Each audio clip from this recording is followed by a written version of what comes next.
Welcome back, everybody. This is the Ecclesiarch here, once again. Back to you with some Warpforge. And today we are going to be discussing the upcoming changes. Now, a lot of you have requested that content creators cover this issue. I do know that Silverblade is currently working on a video. And I will let you know that me and BJ will be filming a Forgecast very soon. Just to discuss a lot of things, right? We were planning that anyway during the Space Wolf releases, so maybe we can, not maybe, but we will also talk about all of this. Now, personally, I have only read the short version of these patch notes, so it'll also be kind of new for me as well to read what exactly is going on, and I will try to be as unbiased here as possible, like not biased in favor of Everguild and not biased in favor of the community. I will try to say what I think is good, what is bad, and what might be a huge problem or what might be a huge improvement. So I'll try to be as real as I can with you guys. So I hope the music isn't too loud. If it is, do let me know. So let us begin. So we got Njal Stormcaller right away. Beware the mental load. Yeah, we're gonna get to that part. By the way, as memed as it is, I think that's a huge problem, and I'll speak about that in a little bit. So, studio update. The Space Wolves bring many changes to the game. Greetings, Commanders. As many of you will have probably seen, the Space Wolves are coming into the game. The spawn of Lehman Russ will howl into the fray on 23rd October, unleashing their fury along with a lot of changes. Okay, I understand. We got our Jack here as well. Now then, Skirmish is here to stay. So this is the biggest, or like one of the bigger updates here. So fast-paced gameplay, tighter deck building, and more accessible experience made Skirmish an instant favorite for us. So we're happy that the community's reaction matched our own. The last Skirmish event showed us just how much potential this mode holds, and while we'll keep fine-tuning it in the future, we're confident that the current formula delivers a fun and competitive experience. This is the arrival of the Space Wolves with the 23rd of October. Skirmish mode returns permanently, complete with its own ranking and leaderboards. You'll also be able to challenge your friends and alliance mates to Skirmish. Now, on paper, this is very good. But the problem is with what comes after, right? Now, I personally do not hate Skirmish mode. I think it's fun, and it's a nice mode, extra mode to have. It's always good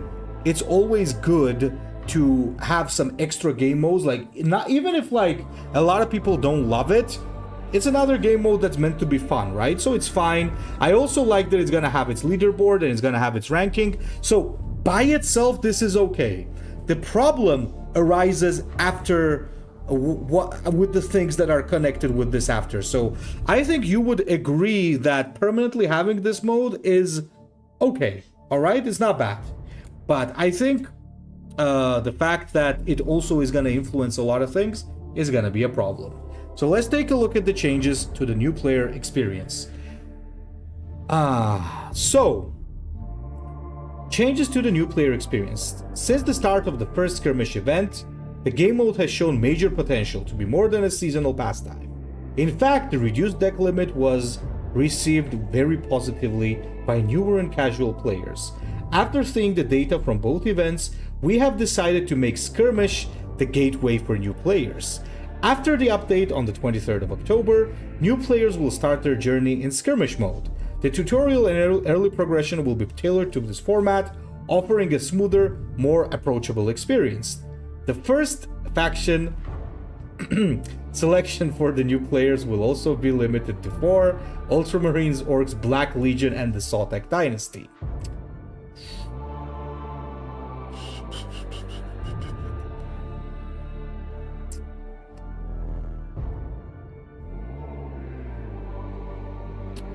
Let me continue reading this for a little bit. So starter decks are back. Earlier this year, we moved the starter decks so you could earn in faction campaigns. It only be available for premium campaign holders. In exchange, the first many reward nodes of the regular campaign would grant additional bursts of random cards. The change was an attempt to avoid newer players feeling overwhelmed by the starter deck, suddenly receiving dozens of new cards they have never seen before. In the end, this change would grant players more cards than the starter deck, but at a slower pace, aiming to allow players to meet factions step by step. However,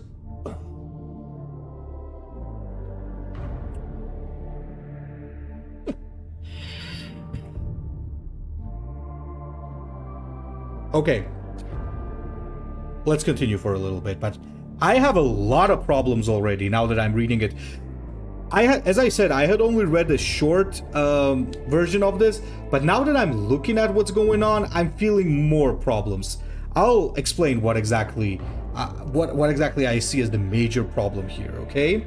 So let's see, collector level and change to the core game. New players will not be able to see classic mode from the start. We are adding a collector level to each player's profile, which increases by collecting and visually upgrading cards, and once you have a certain amount, you will have access to classic mode. Okay, a part of the update shift to having skirmish as the first mode compete in Warlord's base health will be reduced by 10. I knew that, so when you play classic, you just get plus 10. Draft mode will also start following skirmish rules. By the way, I don't think this is a bad thing. I am going to talk about that as well. Faction leaderboards are coming back. Okay, this is very good. This is something that I directly agree with. This is perfect. They heard the feedback. Very good. Skirmish will also have its own rank ladder. Okay, that's okay. I get it. Now, let's talk about this one. This is where it gets actually pretty crazy slowly. So, offense cards are going away. Some of the main aspects we have been trying to improve with recent changes have been match length and player mental load. Unfortunately, one of the features we were mostly excited when we first developed the game, also the main culprits. Offense cards ultimately slowed the matches and added extra mental load to decision making. So we made a tough call. Offense cards are being removed. The Forge will be upgraded and obviously they will be replaced with some things. Also, hi everybody who I haven't said hi to. Sorry, I'm just kind of involved in this. So we are taking a look at always to introduce more of these things. Now, again, this is a good change. We do not need stupid offense cards in this game. And this is coming from a guy who really loved them at the beginning. And again, once I finish, I will tell you most about this. But it's being removed for the wrong reasons. Or at least it's being justified by wrong reasons. So defense cards will be selected in deck building. Okay, I see what it is. From now on, for both classic and skirmish decks, you will choose your defense card. Alright, fair enough. So no need to go deeper in that. Smarter missions. The current missions mission system that has been a feature that we have wanted to update for a very long time now. In their current iteration, you can end up being asked to trigger obscure traits. Yeah, sure. So basically, trait-specific missions are go away. That's good. There will be a new batch of more generic missions. That's good. Missions that ask you to play specific factions will be less common. That is very good. Well, as a payment, we're no longer going to be able to complete missions in practice mode, which I think is actually quite fine because I mean, like, you know, the problem with this is that basically people did practice just to complete the missions. So now maybe it's going to be good. Now maybe it's going to be good that you're going to have easy missions and you no longer have to chase certain factions. That's fine. Generic and campaign points. Say goodbye to juggling campaigns. Long live the active campaign. With the update, daily missions will reward a brand new currency. Generic... Oh, okay. So you can spend it on any campaign that you want. Alright, okay. But you're also limiting the amount of points we can stock up. Why, though? Okay. I'll actually say, Shamil, what the problem with that is. I'll like speak about it. I'm not saying it's directly good. I'll let you know what the problem there is. So crystal cost changed address. Last month, a change that increased the crystal cost of visually upgrading cards approximately by 12%. And slightly reduced crystals awarded in draft mode. They were intended for a later update, but were unintentionally... So you're telling me that this was unintentional, okay? Because of that, they were not documented. Oh my god. The crystal balance has been in need of adjustment for quite some time. Okay, sure. Okay, and the summary. Okay, guys, let me now start, okay? Let's talk first about the skirmish, what its role is gonna be, and it becoming the main mode of the game. The only two things I kinda like about this is that skirmish being here to stay, I'd say is alright. Although you guys did mention that it taking players off from the classic mode might be a problem because Warpforge currently doesn't have a large player base. So that might be a little bit of a problem. I agree. However, skirmish going into draft, perhaps that is alright because... But again, okay, you know what? I'm not gonna say it's alright. It's actually pretty bad.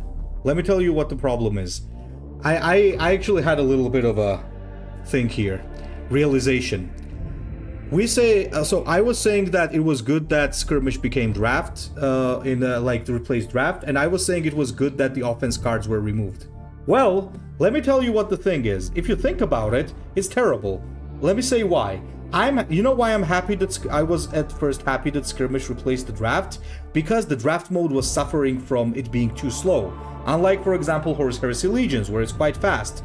So, instead of tackling the reason of it being slow and tackling the problems, we're finding an easy way out. Let's just replace it with skirmish and make everything easier, right? That's one. So, easy way out. Lazy way out.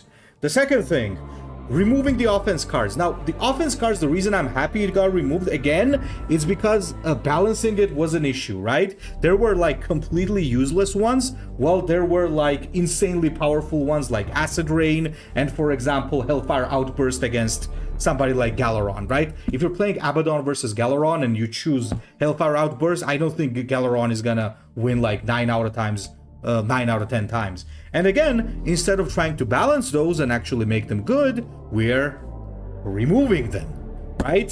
So basically, removing and replacing is the way that we are going about this. Yeah, it's pretty bad.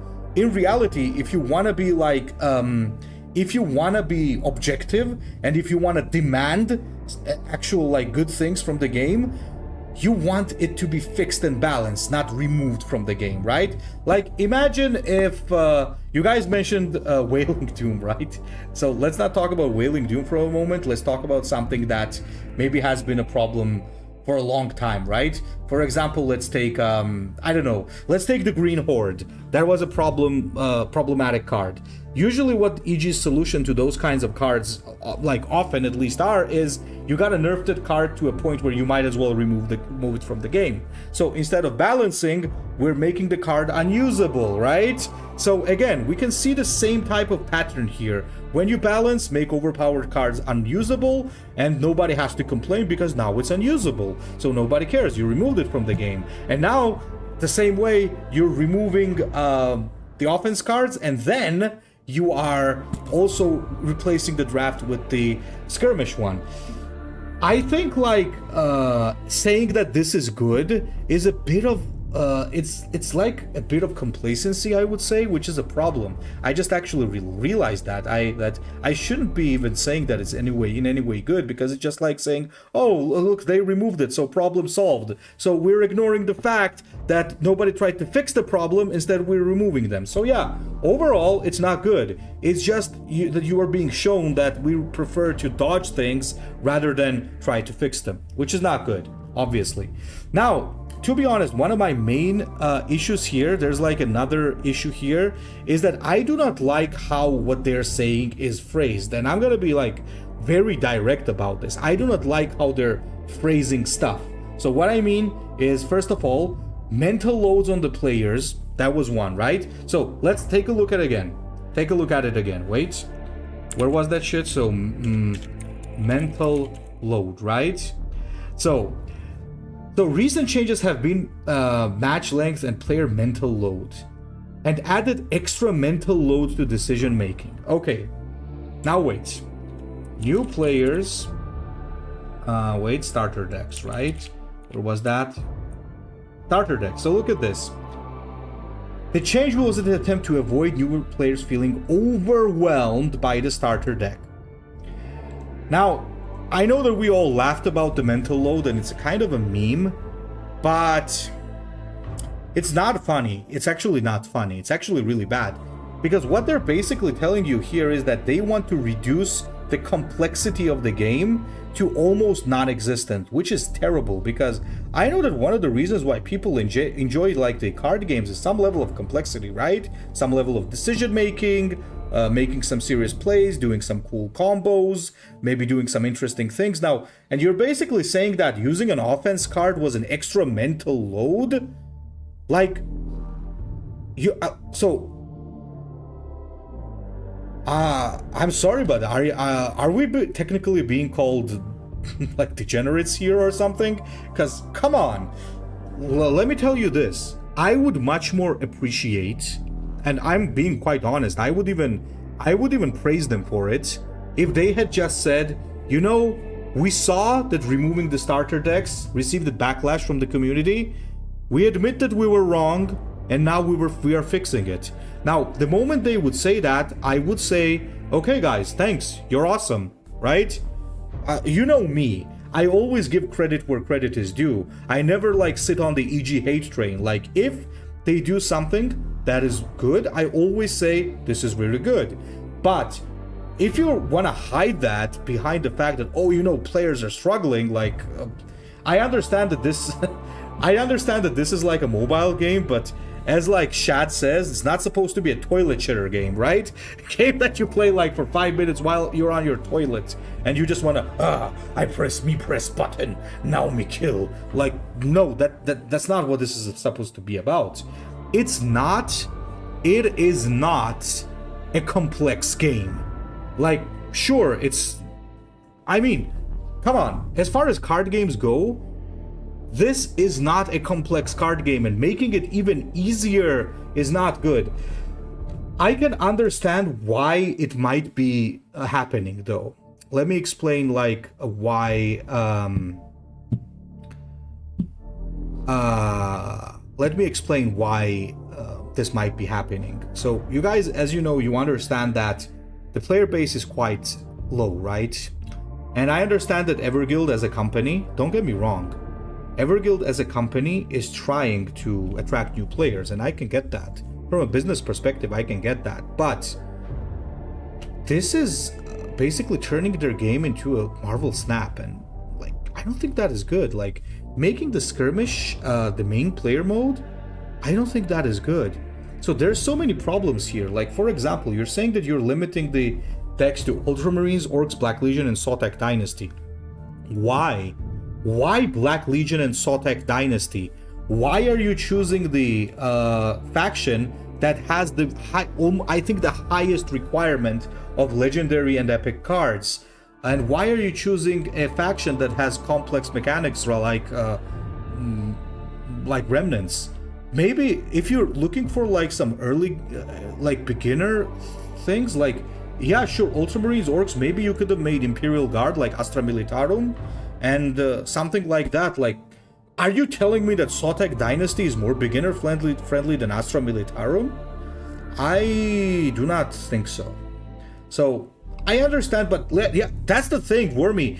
I understand that it's because they were the release factions, but that's what you're supposed to say. You're not supposed to then tell me better suited factions. These are not better suited factions. These are just factions that they chose from the release ones. And again, be honest, just say that. Like, you know, we're choosing these four because we fucking want to choose these four, and I'm just gonna shut the hell up. Maybe I'm gonna say I disagree, but that's it. But when you're trying to lie to me, I don't appreciate that, right?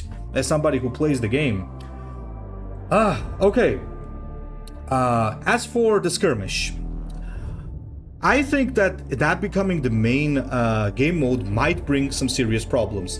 I'm saying it as a might because I don't know as a fact, right? But probably it might. So what I mean is, if skirmish is from now on gonna be the main game mode, the gateway where the newbies are starting and so on, that's gonna mean that the game is often going to be balanced around skirmish, right? And don't get me wrong, skirmish is going to be harder to balance than the classic mode, I think. Because in classic mode, it's usually 1 or 2 cards that are a problem. In skirmish, there's gonna be a lot of things that are a problem, right? Because it's fast-paced, it has some dumb combos, and it's like being played for 3 or 4 minutes. I don't know. You know what? If they have a separate balance for skirmish and classic, sure. But will they handle it is my question. Are they ready to handle that? Because if they do this, what we require is that we need skirmish balance and classic balance to be separate, okay? It needs to be a separate thing. Otherwise, it's just gonna destroy the game, right? I also don't like that newer players are locked out of playing classic. I don't see the idea behind that. Why would you separate it? I mean, give them both. Give them both modes, okay? And they can choose if somebody wants to play this faster paced game. Again, don't get me wrong. For newer players, skirmish might actually be the way to go. You know why?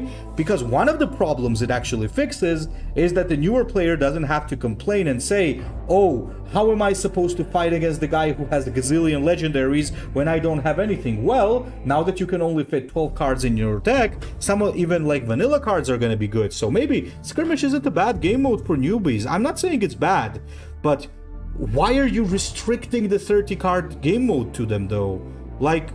Maybe just let them do both. Maybe encourage. Maybe what you could do is you could just say, recommend it for new players. Maybe when the new player just enters, just like for do you guys remember how it's in Warhammer Total War, right? When you enter the campaign, I think it's High Elves and the Empire that says recommended for new players, right? So technically speaking, it doesn't force you to play the Empire or High Elves. What it does, it tells you that this is recommended if you're a beginner. Now the choice is yours. Why don't we do the same thing? We just tell them when a player enters, we recommend that you start from skirmish, but if you wanna, you can play the classic, right? So that's the issue. It kind of feels like it's being forced that the new players play skirmish. And that scares me, honestly, because even though I'm currently very upset at most of the things that are happening here, so what I want to say, even I'm very upset with the changes here, I'm not gonna stop making content from the game until this game stands or becomes unfun. I'm gonna keep doing the content, but the problem is exactly that, because for me that means that maybe the game is just gonna die. Maybe it's just gonna turn into a Marvel Snap, basically. So yeah, I'm not happy about that for sure. Starter decks being back is good. Faction leaderboards coming back is one, I would say, the change here that is absolutely perfect. This is just showing that you have listened to your player base, which is pretty good. Defense cards will be selected in the deck building. This is also pretty bad. This is not good. This is not good. Hey, Uros, my brother, how are you?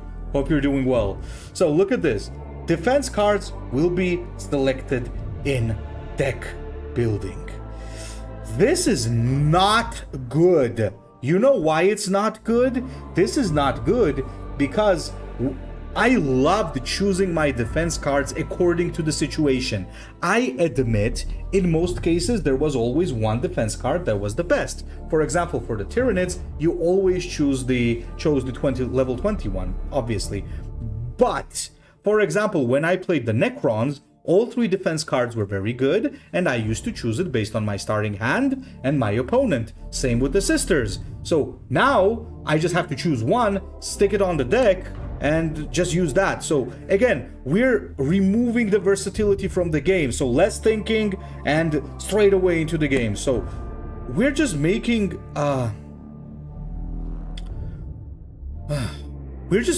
basically the game easier.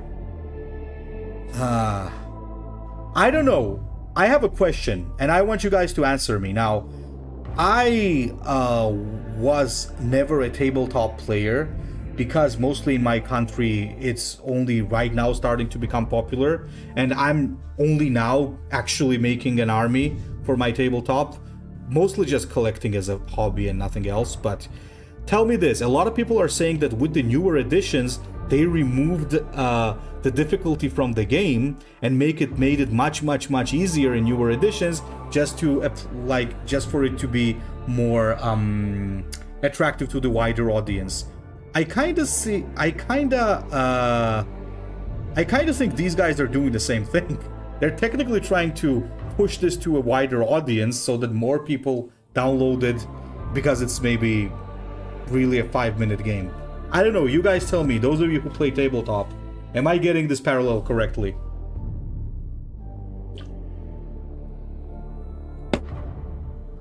Not easier at all, still bullcrap. I don't know. Like, I would say something, but I'm not that experienced. But I've heard that it's become much easier than it used to be. So here's the thing. I do not mind there being easier modes or like easier things, but that I don't see why you have to remove the other ones in favor of that. I don't know. Like smart missions, this is good. This is a good change. I absolutely agree. I think the two great changes here are the return of the faction leaderboards and smarter missions. Those are really good. I also like the generic campaign points. I think this is also pretty good. I'm not really getting what happened here. So basically, I think they had a mistake. They made a mistake. It was a bug, so they kind of fixed it, I guess. So let's take a look at the review and let's say good and bad. Skirmish is here to stay, becoming mainstay of the game. Bad. New rankings and leaderboard for skirmish mode. I'd say that's okay. If we forget the previous one. You will now be able to challenge friends in skirmish. Sure, why not? The tutorial and early progression will be redesigned with skirmish mode in mind. Depends on how you redesign it. First factions will be limited to 4 factions, not necessary at all. Starter decks are back, that is good, but redesign the skirmish decks again. Not good. Player profiles now will have collector levels. Sure, why not? That's good. This is again bad. Well, on paper seems good, but it also shows that it's mostly because they're being lazy. This is very good. This is supposed to be good, but in reality it's just being lazy to balance it. Defense cards will now be selected. Bad. This is good. This is good. And this is good. So overall, there are some good changes, but this is not looking too good, guys. This is not looking too good. Yeah, it's still a high... it is still a difficult game. Yeah, I do... I have played a game or two of it, and I would say it's quite complex.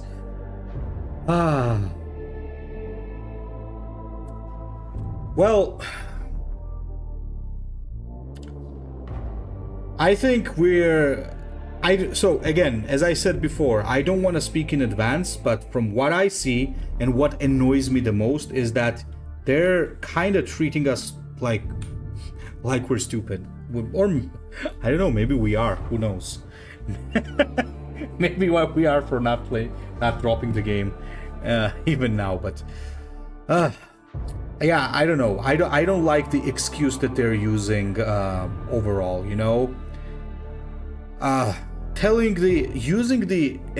Using mental load as an excuse is not valid. That's what drives me insane currently. You know what the problem is? I'll tell you what the problem is, and I think that you will all agree that this is the problem. I understand what happened. This game was released.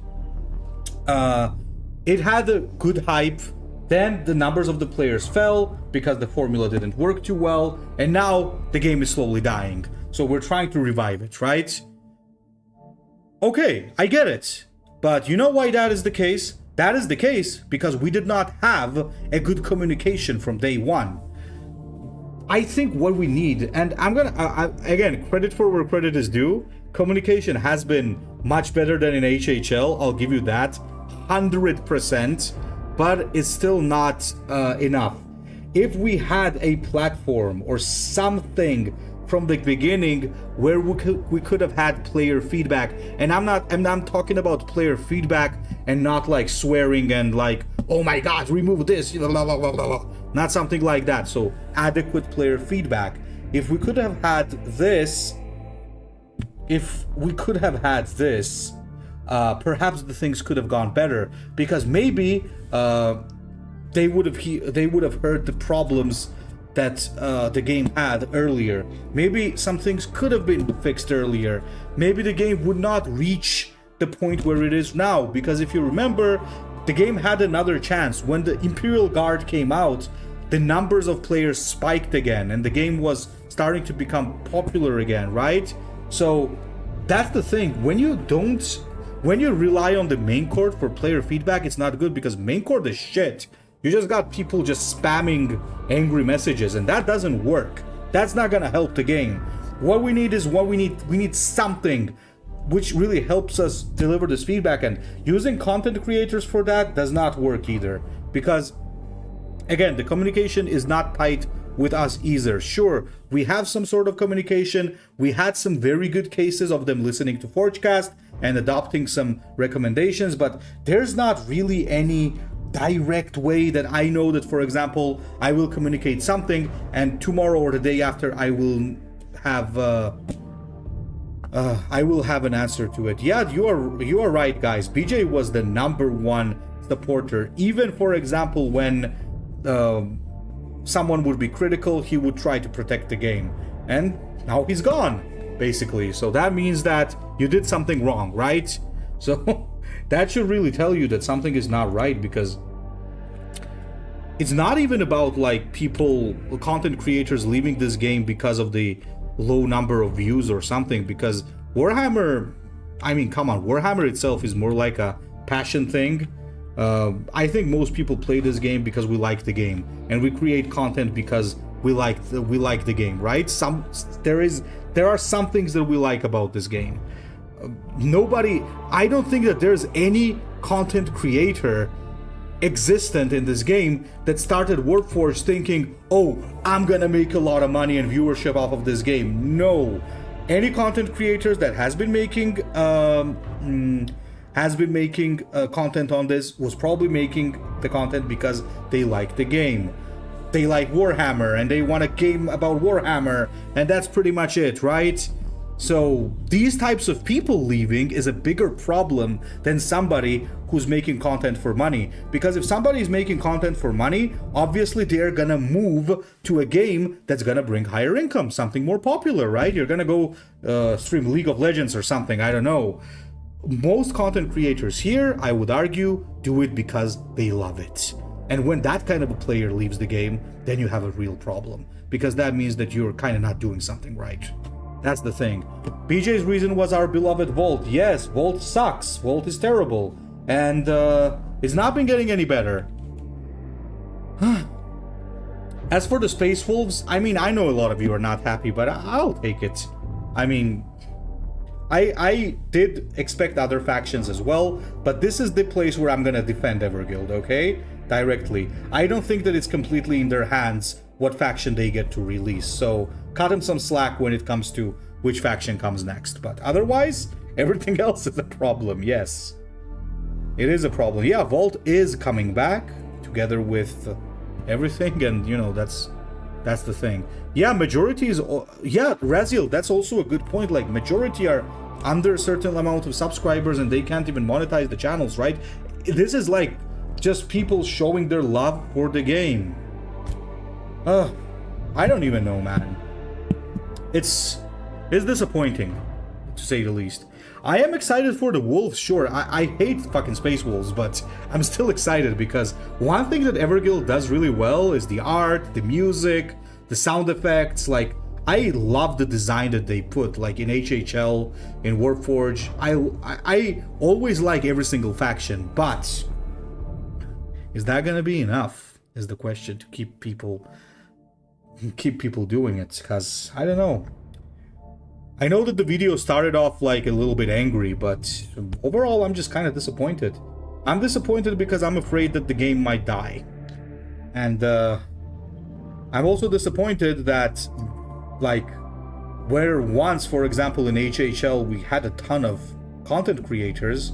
Right now, like, it's dwindling. Like, we're losing more and more until, like, there's nobody left. Then there are some new content creators who, for some reason, don't get the support. So, I don't know what we're doing here, man. I really don't know what we're doing here. Yeah, Raziel, that got lost. You know where it got lost? It got lost in the fact that even in the latest update of Emperor's Children, we don't even have special interactions. Not only Emperor's Children, Dark Angels. Imagine, there's no special interactions. And I'll do you one better, guys. The special interactions of the Warlords, of Emperor's Children, and the Dark Angels are in the game files. They exist. They are there. They're just not active in the game for some reason. There's supposed to be something between a conversation between Azrael and Asmodai, for example. It's not there. What the hell, man? I don't get it. Did they forget? Did they kind of forgot it's there? Did Games Workshop go crazy and say don't do that? I don't get it. So I'm not sure what's going on here. Are they like being inattentive for that? Is Games Workshop slamming them and saying don't do that anymore? I don't know. I have no idea. Imagine because of the new skirmish, the Space Wolf card pool will be smaller? Hell no! No, they exist, guys. It's the same for HHL. It's just not being used. I don't even know why. I've listened to some of them and they're really good. I just can't disclose anything because I kind of promise not to do things like that, like bringing out files and so on. So I'm not gonna do that. But like bringing out files like in advance is what I'm saying. Yeah, I think they need to. They are reusing the same for. Well, yes, they are reusing the voice actors. However, I can say that mostly I like the voice lines. For example, you got Ursula and Adelaide, as well as Evelyn having the same voice actors. But they are doing a good job. I think it's pretty good. Epistolary Ahab. Tsodahansh. Gerara, mara tsodahanshi sheizleba. Problem with faction release is that use the whole method. Release new factions, it's OP. Wait until people stop buying, then nerf it and bring in line with the other factions. Well, Conrad, Curzon, and Sanguinius sound the same. New Sanguinius voice is not good, by the way. The old Sanguinius was sublime. Now it's just angry. I don't know what that is about. Conrad, Fulgrim, and Sanguinius. Yeah, it's the same guy. Listen, that is one thing I'm not gonna slam Everguild about, by the way. Because I can understand that if they're doing that, it probably means that money's tight. So I can kinda understand that, okay? I can get it. Probably it's not, they're not at a point where they can, hire so many voice actors. By the way, they do deserve credit for where credit is due. Most of the new Horus Heresy art is commissioned by Everguild. They did a lot of cool arts for both Warpforge and Horus Heresy Legions. I think maybe Warpforge less because it's mostly models, but for Horus Heresy Legions, they did some amazing art. So yeah, overall, this is not good. This does not bode well for the game. I don't know. As I said, most changes are bad, but some changes are good. I think because we should still wait and see how all of this will line up. I do agree that skirmish mode could be good for beginners. It's not that I don't agree, but why are you locking the classic mode? It's like technically you're trying to trick us and tell us that, oh, we're locking the classic mode because majority of the player base is the sub 20 IQ or something, which is not true, I suppose. So yeah. Also, a lot of new players like to play versus AI, so even adding mini campaign or missions, yeah, I mean, you do have the AI, you could add the mini campaign. I assume that they're gonna do it later. It's just that, again, I don't what I don't appreciate is that they're not being direct. I can understand they cannot say shit like we're losing players so we're forced to do this, of course, but you should not be telling me that you're removing features of the game because you think that I'm an idiot, right? And I don't need extra mental load to friggin' play the game that is already pretty easy to play. Like, come on. I played a couple of card games and this is not going to the list of very difficult card games. There's like a couple of things that you need to keep in mind.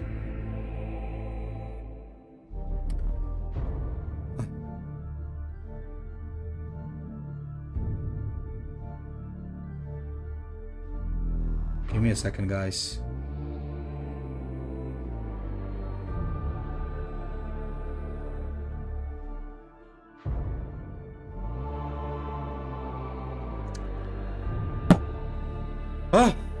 Now you guys tell me.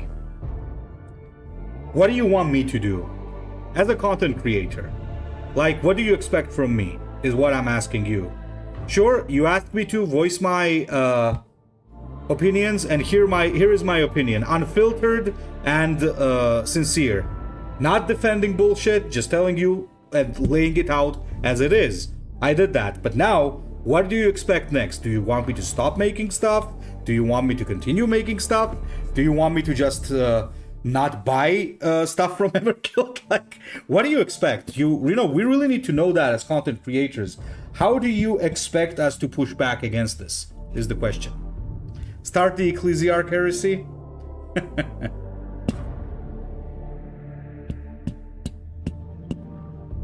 Come on. What are you guys expecting? If Warpforge actually fails, will you do golf content?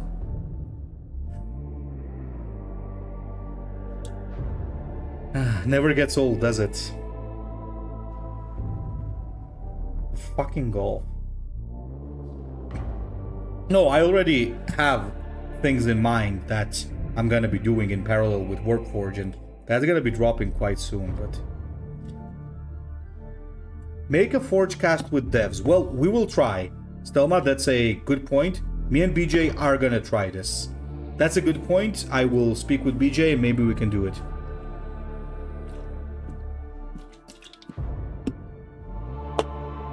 Of course we won't want to see succeed. I think that Everguild has made 2 very good games.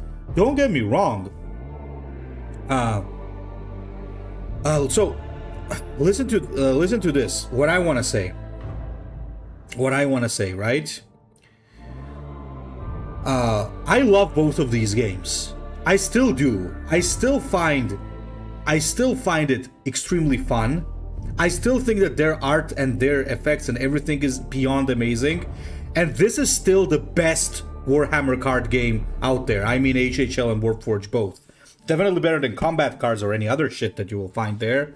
So I still think that this is pretty good, right?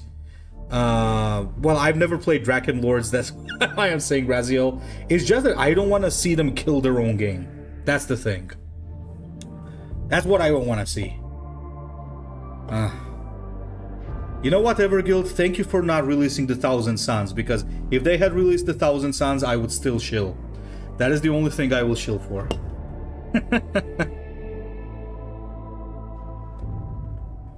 That's the one thing that I wouldn't be able to resist. Let's play some games. Gotta... Wait a minute. Let me start up Warpforge and let's have a couple of games as we're discussing. I think that will be better.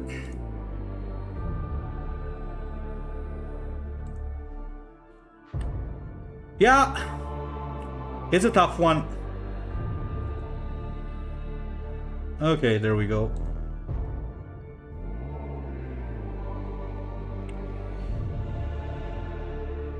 Oh, what is this? Space Wolf card reveals.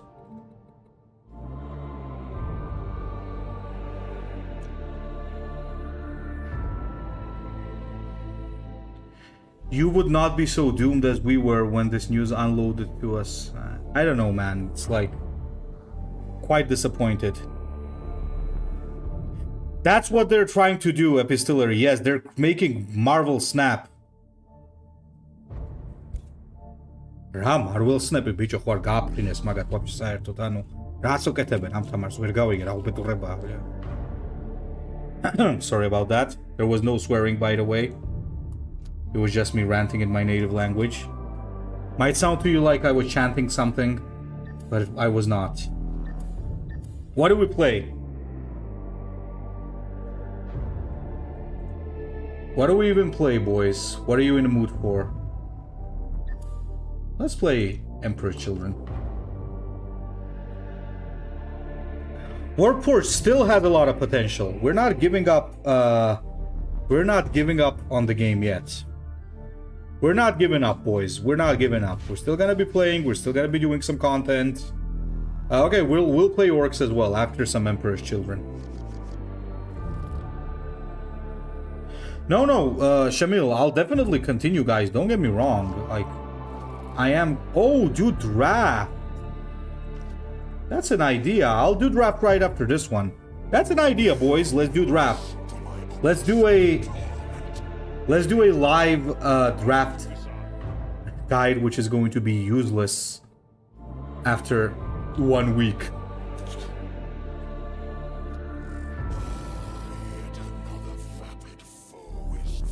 Okay, look at this. Wait a minute. Let me shut off the music. Like, look at how cool this voice acting is.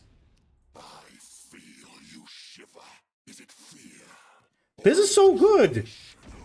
Like, one of the things that these guys do so well, voice acting, like, art. Come on. This game deserves better. Praise Galaron, revered in the eyes of the gods, or beloved, or whatever.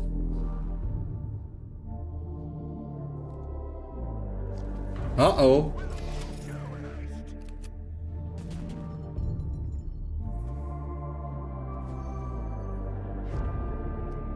Oh, what do you mean? Do you want me to increase the sound of the, Wait a minute, give me a second, guys. I gotta... Do you want me to increase the sound of the music? Is what you mean?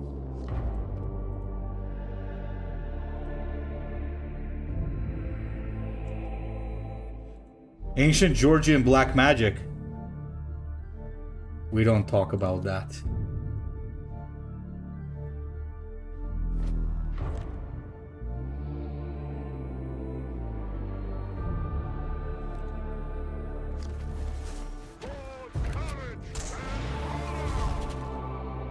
Okay.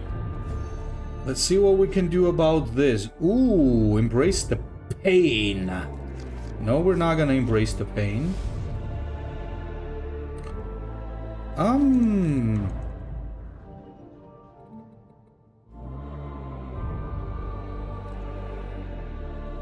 Let's keep it for now.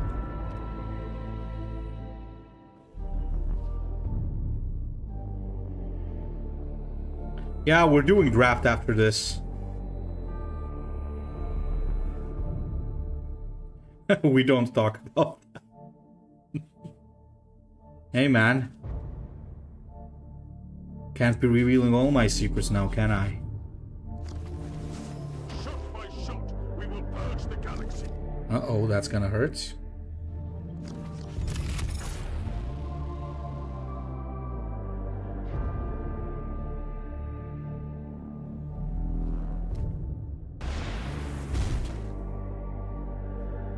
Don't attack with that. Don't attack with that. Don't attack. Oh, nice. Okay. So, we got a vial first, which is going to be free.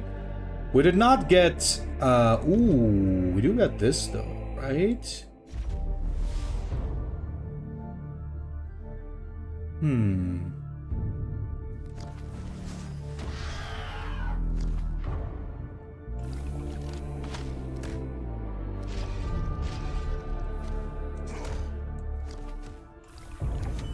Alrighty.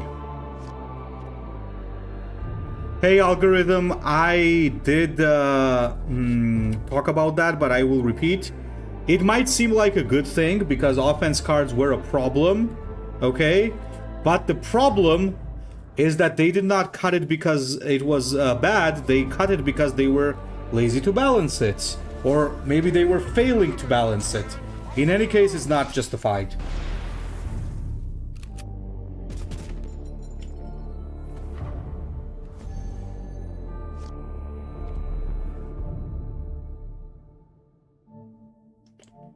So what do we want to do here, boys?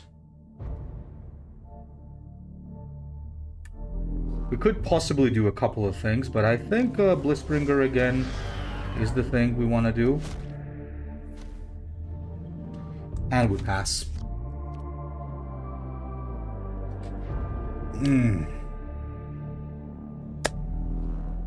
My problem, for the most part, again, laziness, couple of lies, and so on.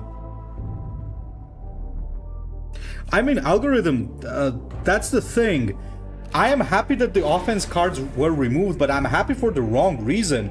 I'm happy because I knew that they were never gonna fix those cards. They were breaking the balance of the game, and now, finally, the game can be a little bit better. But then you realize that maybe it could have been even better if they just balanced it properly. So that's the issue, if you know what I mean, right? So yeah, that's not good.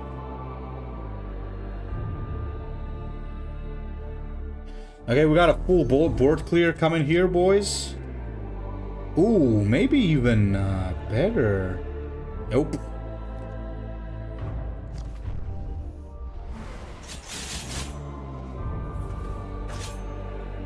There we go.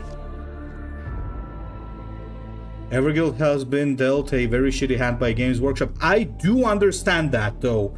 I do understand that they are being controlled by Games Workshop, and I get it. That's why I'm saying I'm never gonna give them shit for releasing Space Wolves, for example, because I know it's out of their power. Yeah, Starukin, I do agree. Skirmish is good. It should stay. It's fun. It's nice, and it's new player friendly. The problem is when they remove the other game mode in favor of that. That's where the problem starts. Otherwise, yeah, sure. I'm absolutely with you on that. It's good. It should be there. Obviously.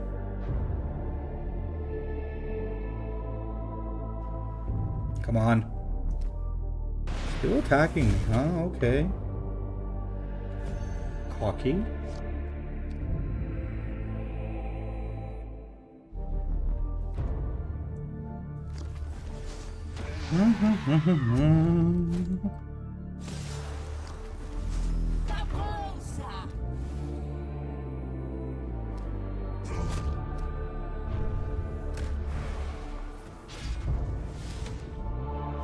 We go.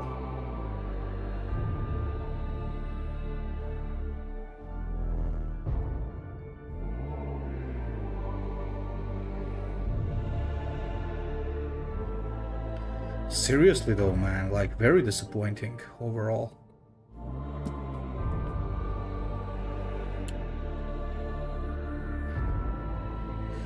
Yeah, as you guys know, me and BJ are going to be doing a Forge cast very soon. Maybe even tomorrow. We're still working on it. And as soon as we do it, as soon as we have it ready, I mean... oh, this might be good. Wait a minute, boys. Wait a minute. Hold it, gentlemen. Hold it. I think I got something here. Wait. I think we got something here. So, Dark Pact of Excess, right? It's +2. 9 plus 6. That's gonna be ooh, good night, sweet prince.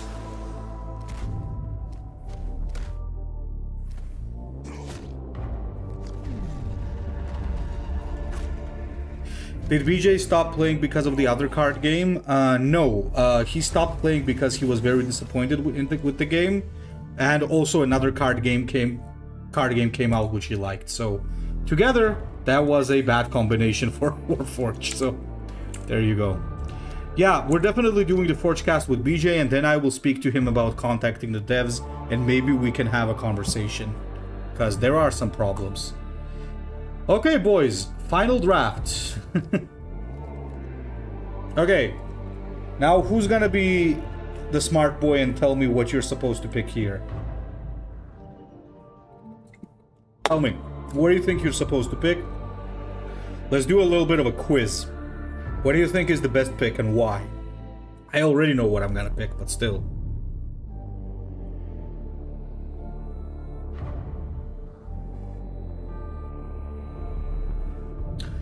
Yeah, hell no! I'm not playing fucking mayonnaise. No, it's a good. By the way, all three warlords here are pretty good. But of course, hey, Ghost, brother, how you doing? So we are definitely taking Azrael. So why are we taking him? Because he's extremely consistent. Dark Angels are pretty good in draft because they have some very powerful troops. And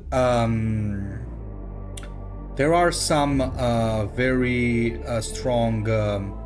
there are some very strong cards like, for example, Deathwing Master and things that you can pick, right? Zarahan Demon Prince is also... All three are good, honestly, but yeah, I'm gonna go for this. Captain, Desperate Mission, Deathwing Strike Master. So this is okay. You could pick this if you really want some more consistency, but Azrael already has consistency, so you don't really need things like this. Strike Master is good, but not as good as he used to be. Now, Unwavering Zeal, Repulsor, and Venerable Cocksucker are all pretty good. It's just that this is more of an Asmodai card than an Azrael card, though it could still be good. Now this one I do find the most impressive because it does give you Inner Circle, which can do perfect combos with Azrael. Chaplain is always nice, and Reaver could give us some good early games, so... or should I go for this, actually, because it's just big bodies? I think I'm gonna go for this. Sounds good. So, Ravenwing Talon Master is a must, an extremely powerful card here. Then we do have Ravenwing Speeder. The Rock could be pretty good early game again with a nice little flank. I don't think we need another Chaplain. That's an overkill, even though Librarian is pretty good. Reconnaissance Mission in general is not good. This is pretty good though. Rock and Sergeant Taman equals a very strong early game. But this one is like a little questionable. I'm gonna go for this, obviously. Samael. Now, there's like really no reason not to pick this because Samael is extremely powerful. And here you got Black Sword Missiles, which is extremely conditional. You don't want that. And again, Reconnaissance Mission is extremely conditional. So obviously you go for Samael here. We got another Talon Master. Are you crazy, bro? Holy hell. What is going on today, boys? And there's the Venerable Fellatio as well, but ooh, what do we want here though? Champion is good, but again, this is more of an Asmodai card. I would much more appreciate having Rock and Ravenwing, I guess. Okay, we need some 4-cost. Deathwing Assault, oh my god. Am I seeing like a perfect deck here? So Deathwing Assault with Deathwing Knights, absolutely perfect. What is going on today, guys?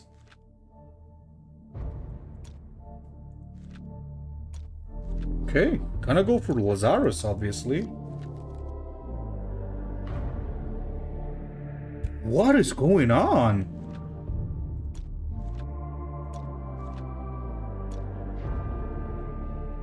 Okay, you know what? Yeah, let's do it. Now look, we're lacking in the 4th energy department, so this could be really good with Zeal and Land Raider. This is also really good, but Intercessor is kind of unnecessary. And again, Reconnaissance Mission. Let's go for this. Okay, finally, we got the Deathwing Master, but it comes with March of Vengeance, which is not too bad, honestly, but I don't have any, like, late-game win conditions apart from Samael, so might as well go for this. Are you kidding me, man? You gotta be kidding me, brother. What is going on?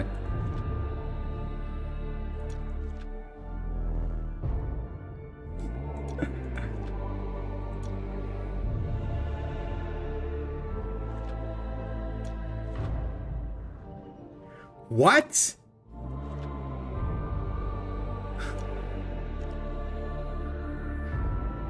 I have 2 Talon Masters. Do you want to get 3 Talon Masters just for the memes, guys?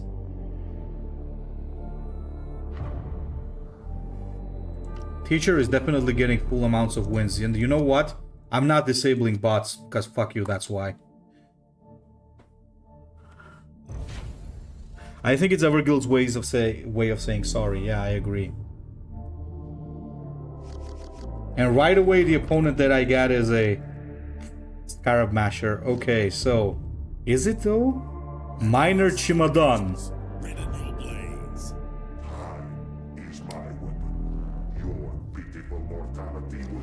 Okay, I'm sorry, he's not a Scarab Basher.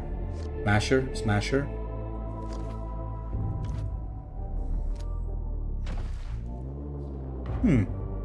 Well, would you look at that?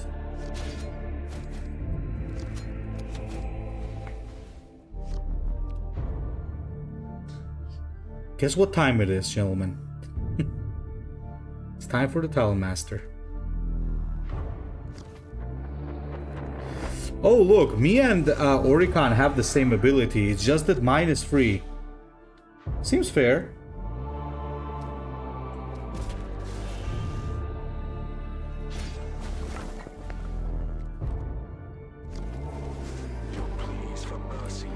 Yeah, I'm not letting you resurrect that.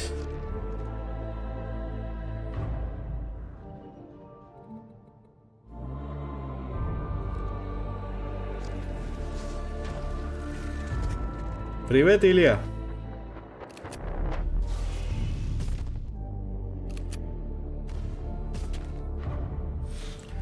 If these changes go live, will Legions become the better game? Whether or not Legions is already a better game is arguable in general, because there are a lot of people who would say it is. I personally am just done with Legions for the time being. The reason I play Warpforge over Legions is mostly because I kind of see more future for this game, because there's like much more that can happen with this game. Because there's like unlimited possibilities, while Warpforge seems to be just, I mean, HHL seems to be just recycling content at this point, so.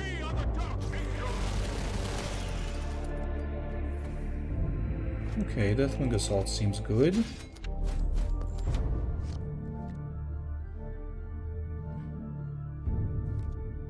Ooh, that's gonna be nasty. That's gonna be quite nasty.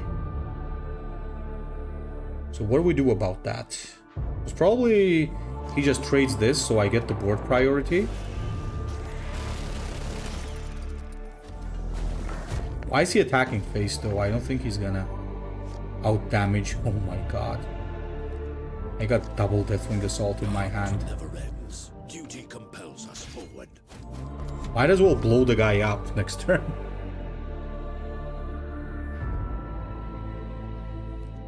Yeah, that's where I kind of stopped as well. Ooh. Ooh. Well.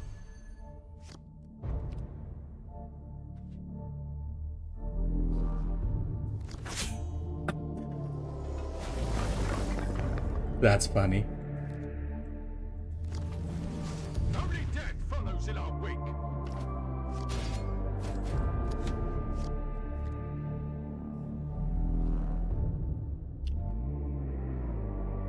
No, I'm sure that they have long-standing plans. Oh my god. That's not good.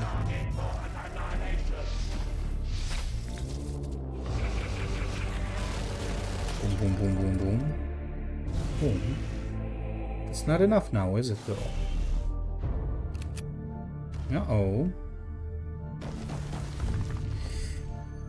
So, what are we doing here? I know what exactly we're doing. We're first doing this.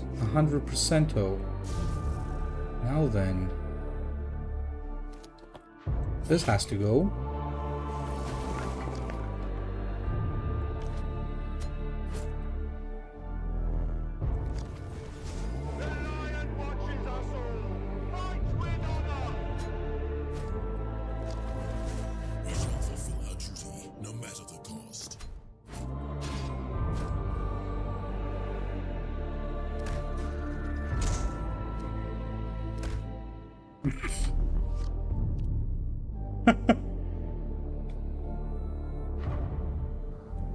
That's a lot of damage.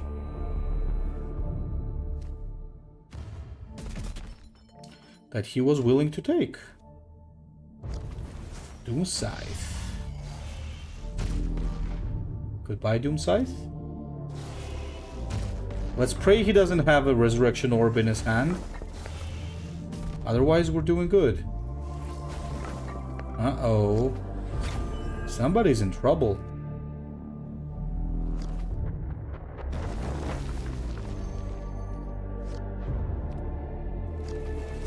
We must be eternally vigilant for our own foes.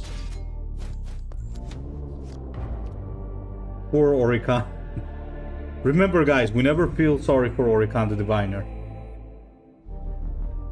Never forget the Scarabs. Oh my god, Command Barge? Really? That's like the worst card in the game or something.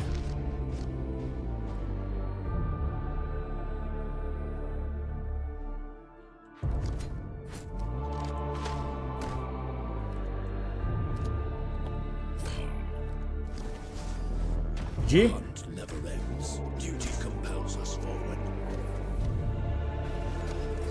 Crazy deck.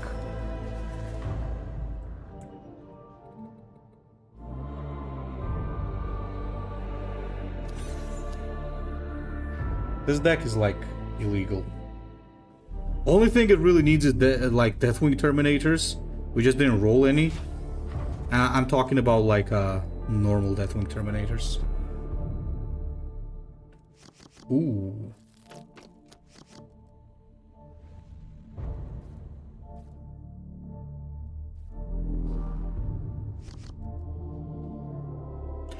Pivnoy Gnome.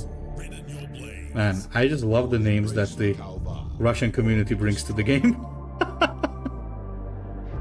It's actually pretty funny. Yeah, Stelma, because I always expect the AI to mess up.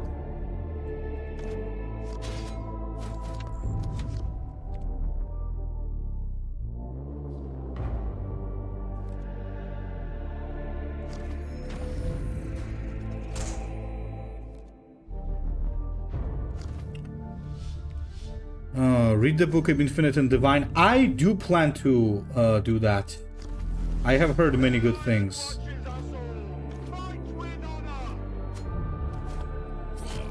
I'm just right now. I finished the Horus Heresy, and I'm kind of halfway through the Siege of Terra. So once I'm done with that, then I get with the 40k books.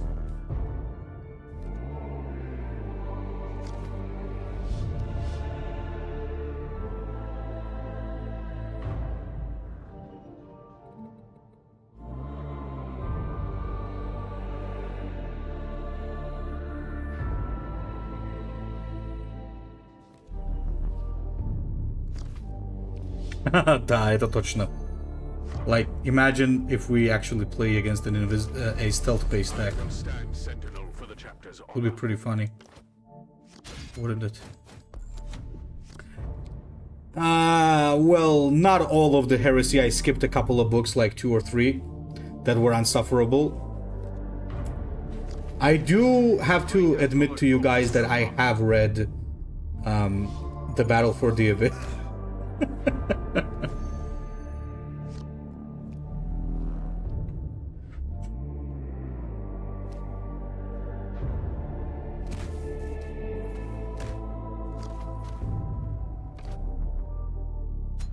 Did you find something more stupid than Battle for the Abyss? No. It is arguably the worst book.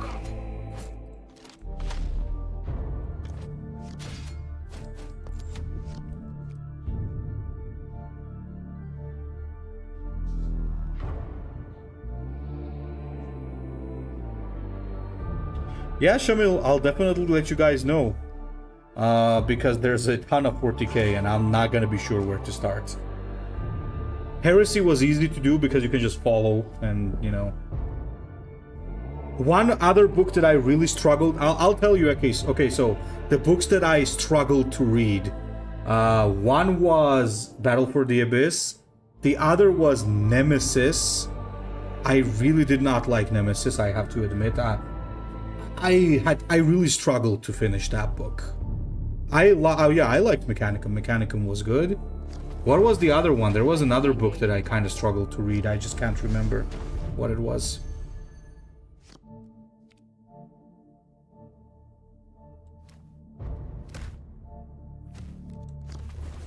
We ride for the lion.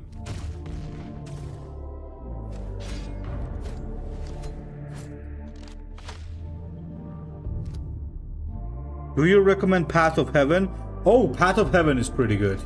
I would say, Scarab, I would actually suggest read Scars first and then Path of Heaven. And it was really good. I really enjoyed it. Scars are awesome. And I think the books are written well.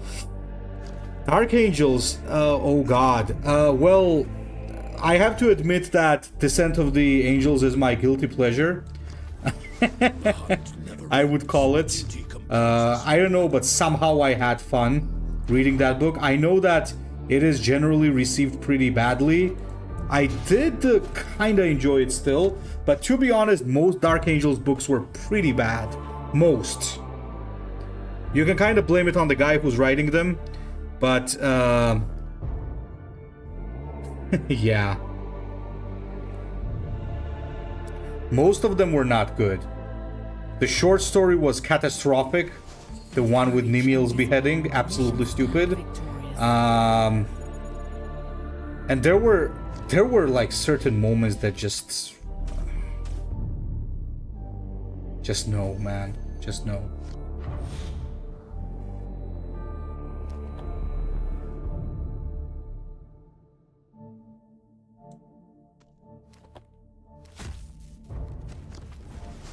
It is death you crave, I shall gift it to you.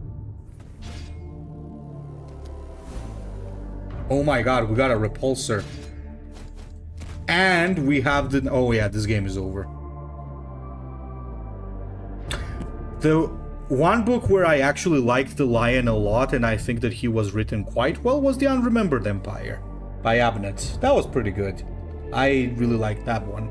That was pretty good. Sounds of the Forest? No, I'm not gonna read that.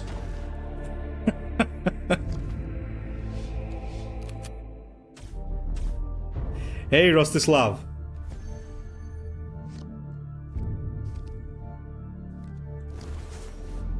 We must be eaten. Oh yeah, the wait a minute, the Fulgrim, yeah, that's the book, Fulgrim. That was very good. That was absolutely perfect. I would even say, oh, I could have just finished the game, I think. Who cares?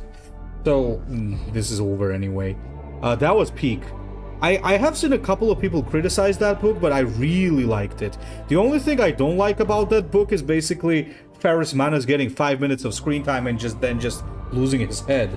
Otherwise, the book was really good. The whole scene, the description of their fall during the Maraviglia is just cinema. That's a very good book.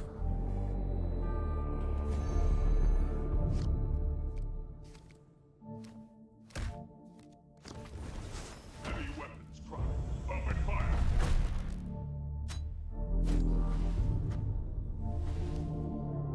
GG. By the way, I hope that the whole repulsor spam stops and we get a Land Raider for Space Wolves. Come on. Give us a Land Raider, guys. We need a Land Raider in this game, come on.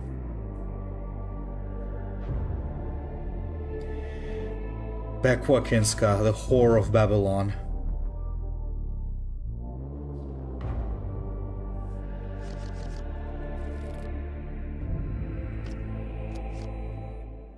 Yeah, the whole corruption and the culmination of all of it is just so well done. At Who is that book by the way? I don't remember whose book that is, Fulgrim. Who wrote that one? Can you remind me who's the author?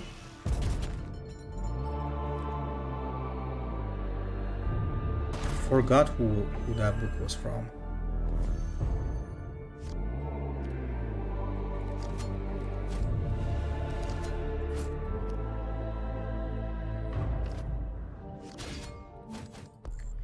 For some reason, I thought Fulgrim would be able to resist Slanesh. Rostislav, oh, MacNeil, that makes sense. He does good. He does good. I mean, technically speaking, Fulgrim is like the perfect candidate for Slanesh. Not because he's like he is a pretty cool character before the fall. He's not a degenerate. The whole thing with Fulgrim, however, is that he's so obsessed with certain things that kind of paves the way for his downfall, right? And I'll tell you what I mean by obsession. Because his legion was ravaged by. So think about this from Fulgrim's point of view. Your legion has been ravaged by the blight, so it's essentially unable to function for a long time. So while your brothers are out there getting all their glory, you're stuck rebuilding your legion. That is kind of well seen in his Primarch book, where he tries to take the planet with like 6 people and succeeds, by the way, which is like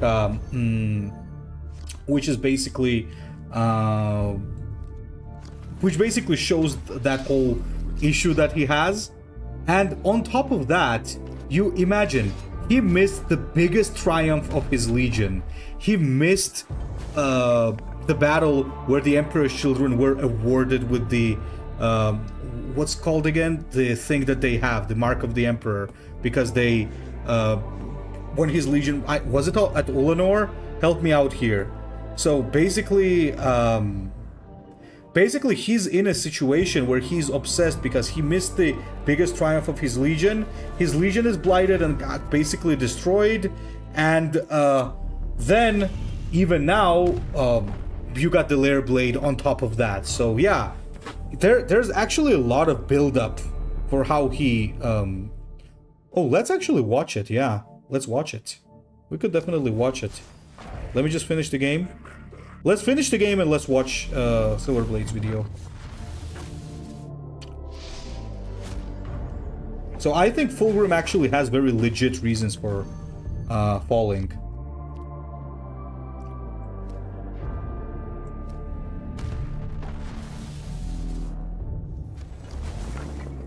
The hunt never ends. Duty compels us forward. Triple Talon Master. Wow.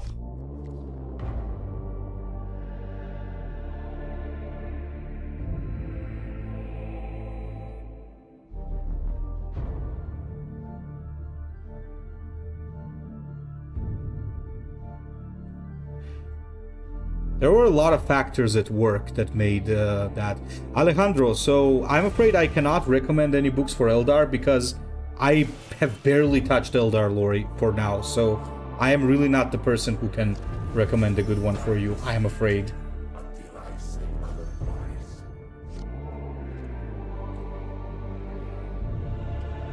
Would tell you if I could.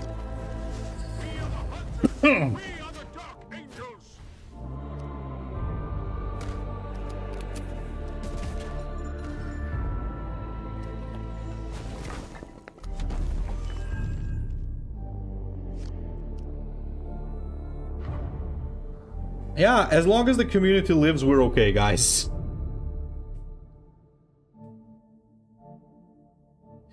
Well, yeah, I mean, it's Warhammer, guys. It's supposed to be cheesy and cliche. The whole setting itself is kind of cheesy, right? But that's what we like about it, because it's super nerdy and super cheesy in its own way, right? That's what makes it cool. It's sufficiently edgy, let's put it like that.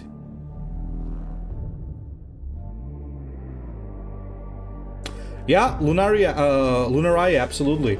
You have the Lair Blade, right? Essentially there. So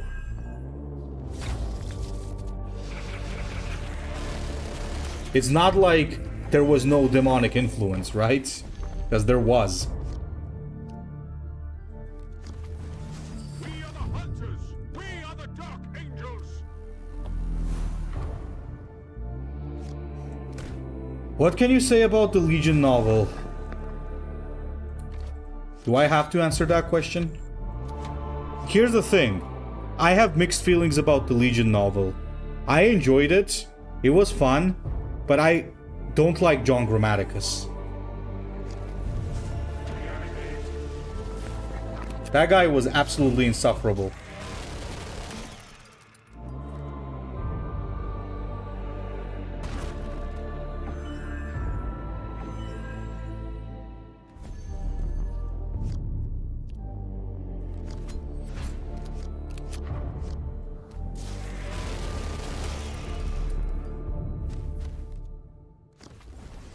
Your pleas for mercy will go unheard. Duty alone will wash away our shame.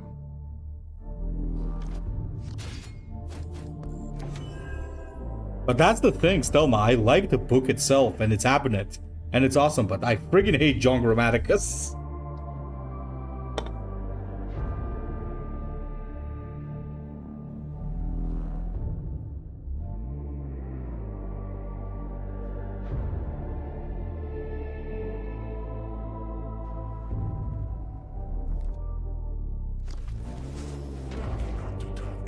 To my great surprise, they made story of every Chaos Prime worth compared. I mean, honestly, Compassion, yeah, pretty much, except Mortarion, I would say. These get degenerates. Mortarion is the only Chaos Prime arc that I have no sympathy for.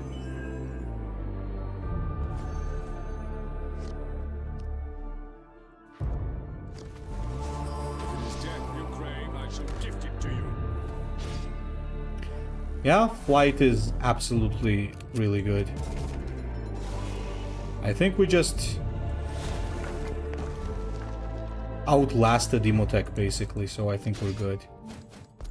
Wait, when did I get... Oh, rather... This is made by Samael. Alright. The only one I have no sympathy for is Lorgar. I don't know about sympathy. I don't sympathize with him. I like the character, though. I think he's very well written. But I don't sympathize with him, like... He's a... I don't think he's worth the sympathy, but... I do really like the character.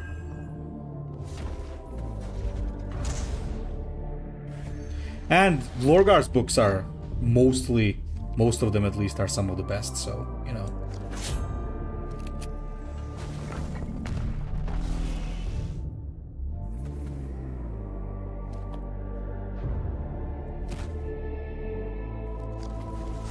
Only death follows in our wake.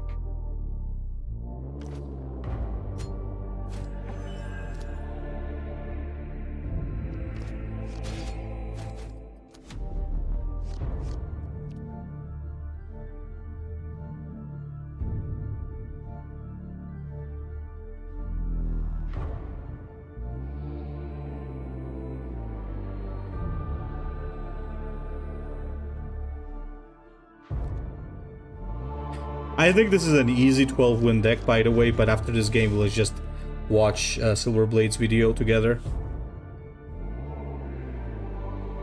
This is definitely a 12-win deck. I don't think there's a lot that can beat Triple Talon Master. Oh, Curse is awesome. I'm not a Night Lord fan, by the way, but I do love the whole thing with Curse and whatchamacallit. What's his face? Sevatarian, yeah.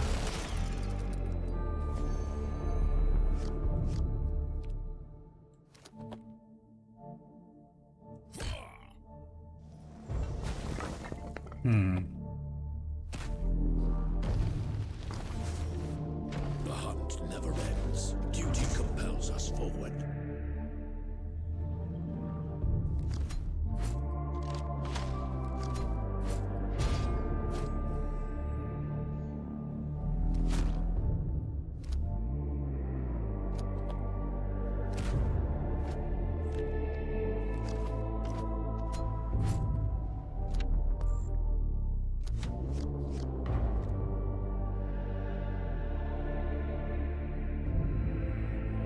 He didn't worship the Emperor, he worshipped the Emperor's power. That's a very interesting take, Lunar Riot. That's a very interesting take, and I'm definitely gonna think about that. That's a pretty interesting take you've put there. When it comes to Curse, I do like I do like some Night Lord characters a lot. I'm not like a huge fan of the Legion, but it's certainly a pretty interesting one.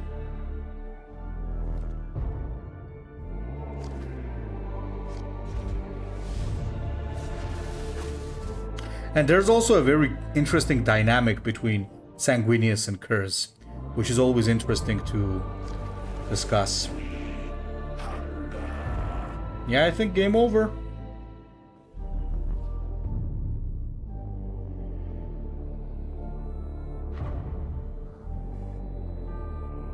Yeah, Curse is really good, and his Primarch book is one of the best.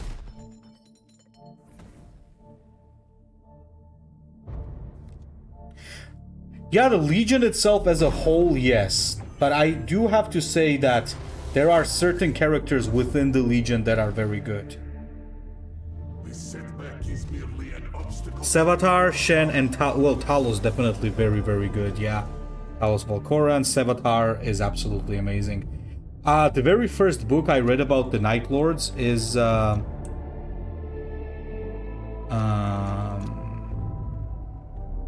the first thing I read was The Long Night, and I instantly loved Sevatar after that.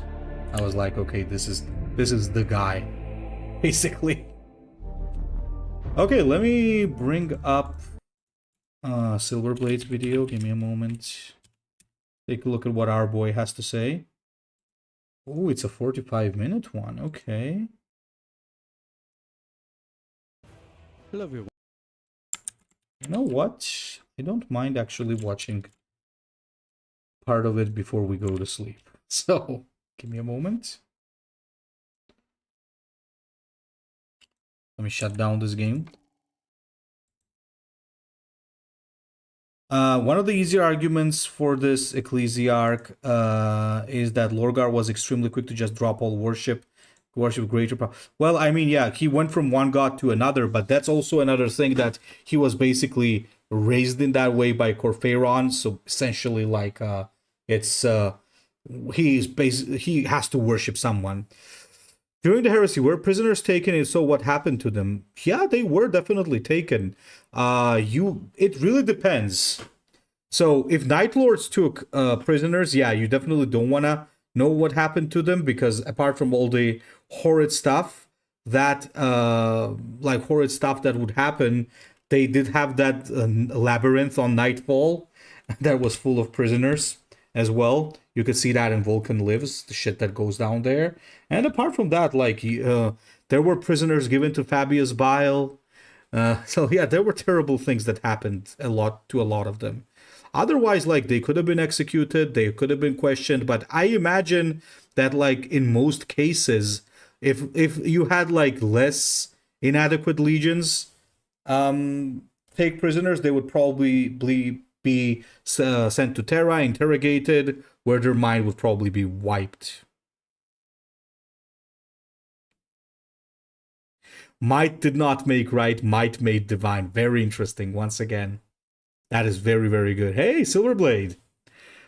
So, let us get into it, boys. But first we need to increase the volume of the desktop. So, let's freaking go. Hello everyone, welcome back. I'm Jake from Silverblade, and today we're going to be covering quite a bit. Expect a bit of a long one. I've tried to take multiple takes of this, try and explain it quickly, and I've simply discovered that I cannot do that properly. I need to dedicate some time towards this and explain over a longer period of time, because I want to talk about many details for this. It's going to be talking about the article and how they're introducing a lot of changes on the 23rd of October, so in a short period of time now. And we're also going to be talking about this. I gotta appreciate how cool Logan looks, though. Pretty fucking awesome. Article a little bit, which is just talking about the new Space Wolves and how they're going to be released and the things with that as well. So talking about this one first, because this is the bigger one here. It's the easiest way to split this up is that we can talk about skirmish mode, which goes basically all the way down to here. Then we can talk about the faction leaderboards and how they're making certain changes to classic mode, which I do think is a good thing. And then we're talking about the resource management system and how to collect more cards, that sort of thing, in this part here. And then there's a little bit tied on at the end, which is what they'll be talking about here. So let's basically get to it. This is just acknowledging there's going to be a big change on the 23rd October with the new Space Wolves, and then we get into very... Can you imagine how Lorgar would react if he found the Catan before the Chaos Gods? Oh my god. That would have been an interesting thing. Catan worshipping Lorgar. Quickly, which is the main segment of this, which is skirmish mode. Basically, skirmish mode is being introduced, which is a good thing. It's to have its own ranking and leaderboard. That's also a good thing for the people who do take it competitively seriously. I certainly won't be. Yeah, boys, by the way, if you haven't subscribed to the guy yet, get over there and do it, because he makes awesome content. He especially makes Space Marine decks like Ultramarines, but he makes interesting Ultramarine decks, not only like the meta ones. So I definitely would suggest, especially if you love something like Litharius and so on. So get over there and hit that subscribe button. It's just not the game mode for me. I don't like how quick it is. I like it how quick it is, just able to play once in a while. But I don't like it how quick it is in terms of playing it regularly. So I won't be playing it regularly for certain. But then we get on to problematic things to start off with. And that is changing the new player experience. Basically, because of such success from skirmish mode that they acknowledge here, they've decided to make skirmish mode a gateway for new players. Which means that the sort of tutorial matches, which are all done be in skirmish mode, everything's skirmish mode now. The 4 factions they did tutorials with in the past, which was these 4, it's now doing in skirmish mode. There's a lot of things in skirmish mode.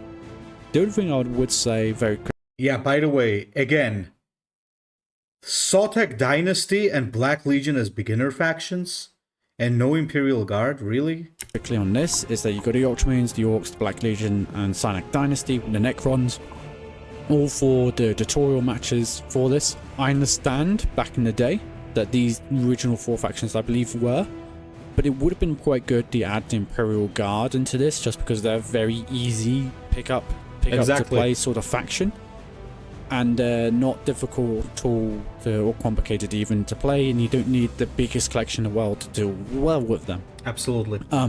So it would have been quite good idea to put an Imperial Guard into this list and probably take out Necrons for them instead. Exactly. Because Necrons are a little bit more complicated, you know, they add a little bit more onto that mental load side of things. But very difficult stuff, particularly for newer players. You know, we don't want to put too much mental load on newer players. Just need to relieve that mental load, get them doing breathing exercises, that sort of thing, calm them down. It's not too, it's just Warpforge, guys. It's all fine. But you know, like, we need to, it would have been good to add Imperial Guard to that list, I think.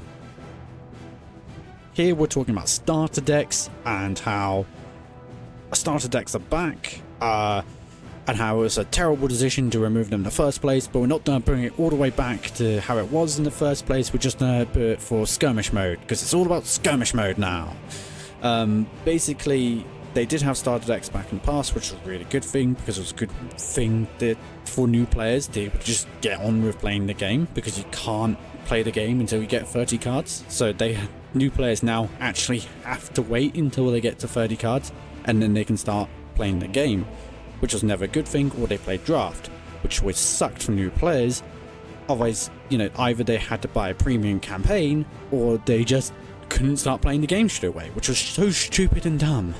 Still, they've decided to make it so that you can play the game straight away. Yay, but you have to be playing skirmish mode, because they think that's, quite clearly from this, they quite clearly think that's going to be the main game mode from now on.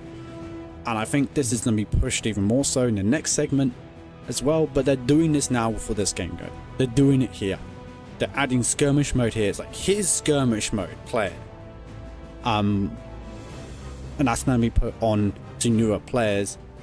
But at least they've gone part of the way, that you do at least start the game with a skirmish mode deck. You do at least start with this, right?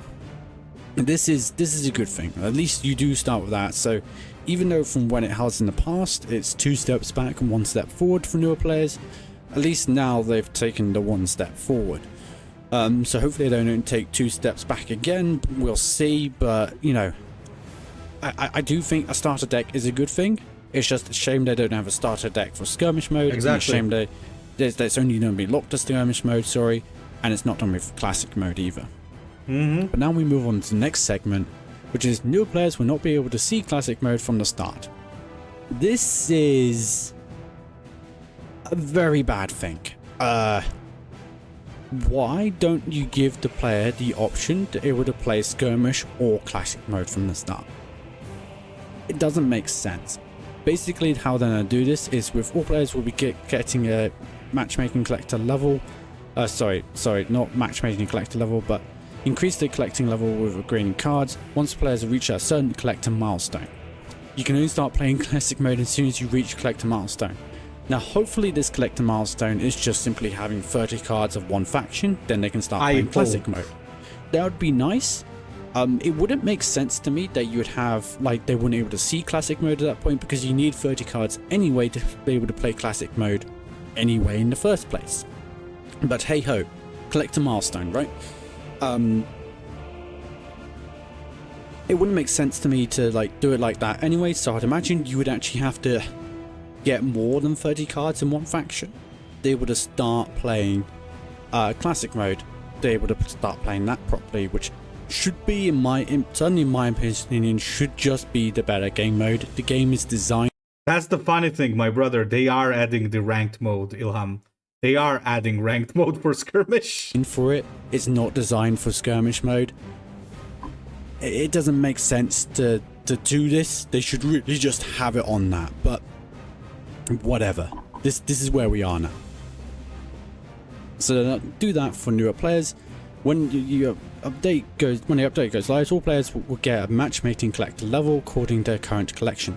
So we don't be playing a whole bunch of players with the same matchmaking level, which is not a good thing. All players would get a matchmaking collector level according to their current collection. I mean, like, so hopefully we don't have to play people against. Sorry, I've misread that. Hopefully we don't have to play people with the same matchmaking collector level. Oh no, Silver Blade, that's matching, not matchmaking. So I think it's not. It has nothing to do with matchmaking, though. Have this in principle, but the fact that it directly inhibits some people from just playing classic mode is gonna be a real shame.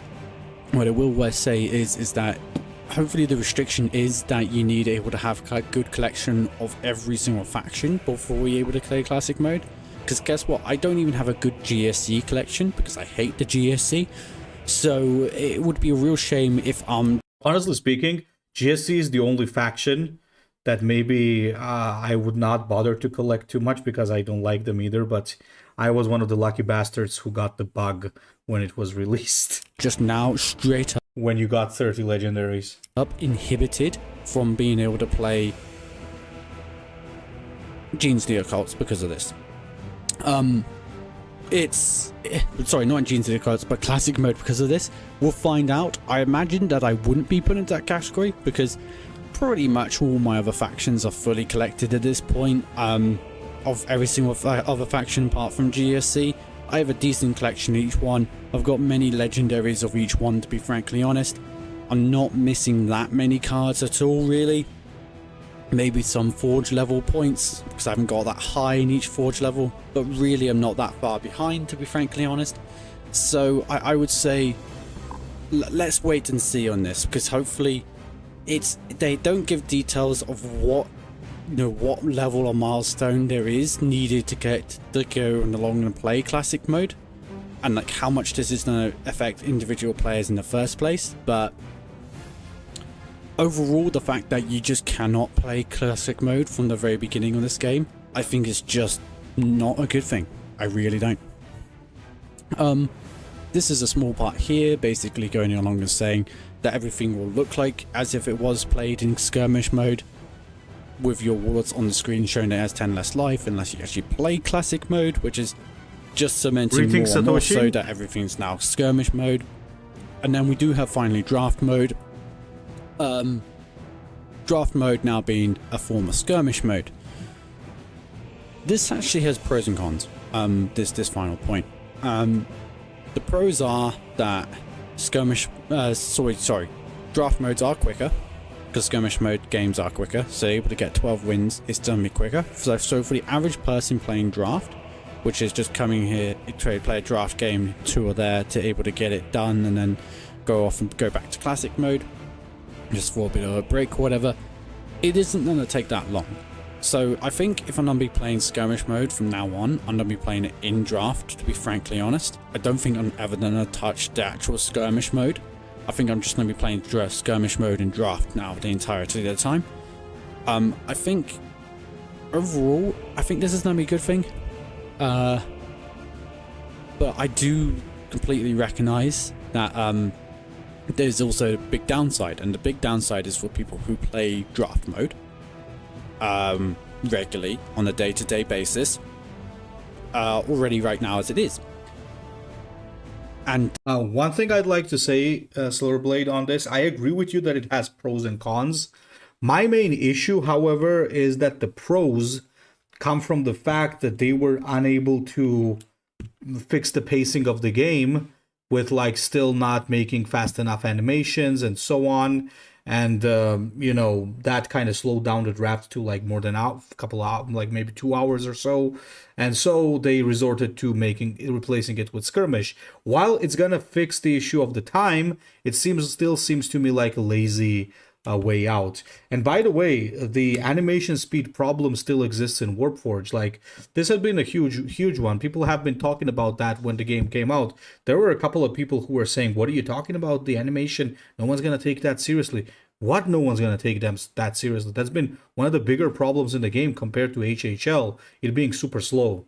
And it still needs to be hastened. Those people feel probably really left out behind, because now you can't play classic mode in draft mode and actually go for that long 12 win streak sort of system and actually have good fun from it. So I ultimately think, yeah, draft mode is really not that great right now.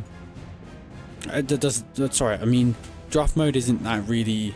This is not good for draft players. I really don't. It's People not who good. like how classic mode plays, and they like how the draft adds an interesting aspect to that.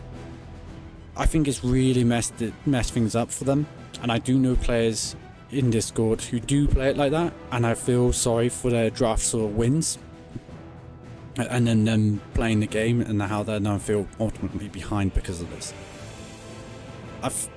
So I'm really torn on this one individual point.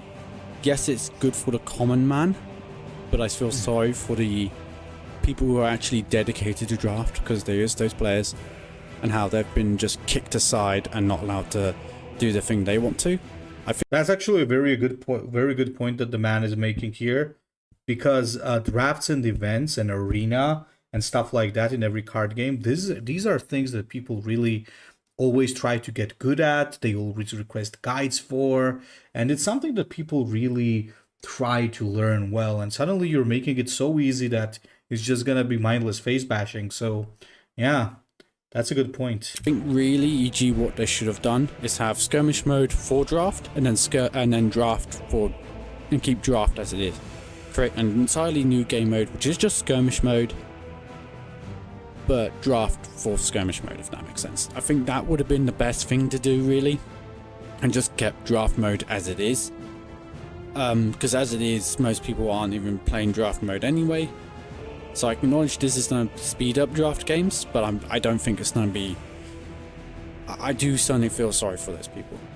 So now we've got on to basically the first of the major segments, which is just talking about skirmish mode. Overall, I do think it's good that skirmish mode has been added. I think it's terrible that skirmish mode is now the main focus. I absolutely hate this, that skirmish mode is now the main focus, and it shouldn't be the case. It really shouldn't be. Skirmish mode shouldn't be the main focus, and should really be something different. Yeah. It should be classic mode. Yeah. I don't know why they've made this decision. I think it's because they've seen during the first week how successful it was.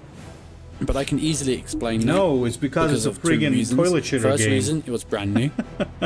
During the brand new thing of the first week, it's always going to have more success than later down on the line when it dies out. I absolutely agree. Yeah, the results could have been mixed because of what Silverblade said here. And yeah, I also say because they want to turn it into a toilet shitter game, basically. When you sit on your toilet, you got to make sure you finish your game in 3 minutes or whatever. So they probably saw great success from skirmish mode during their first week, when it was a bit of fun, able to play this, able to try out, do some different things, nice and all that, all that stuff. But once that goes away, it dies, and then it doesn't see gamer playing. That's quite typical for most games, to be frankly honest. So it doesn't surprise me that's the same thing that happened with skirmish mode.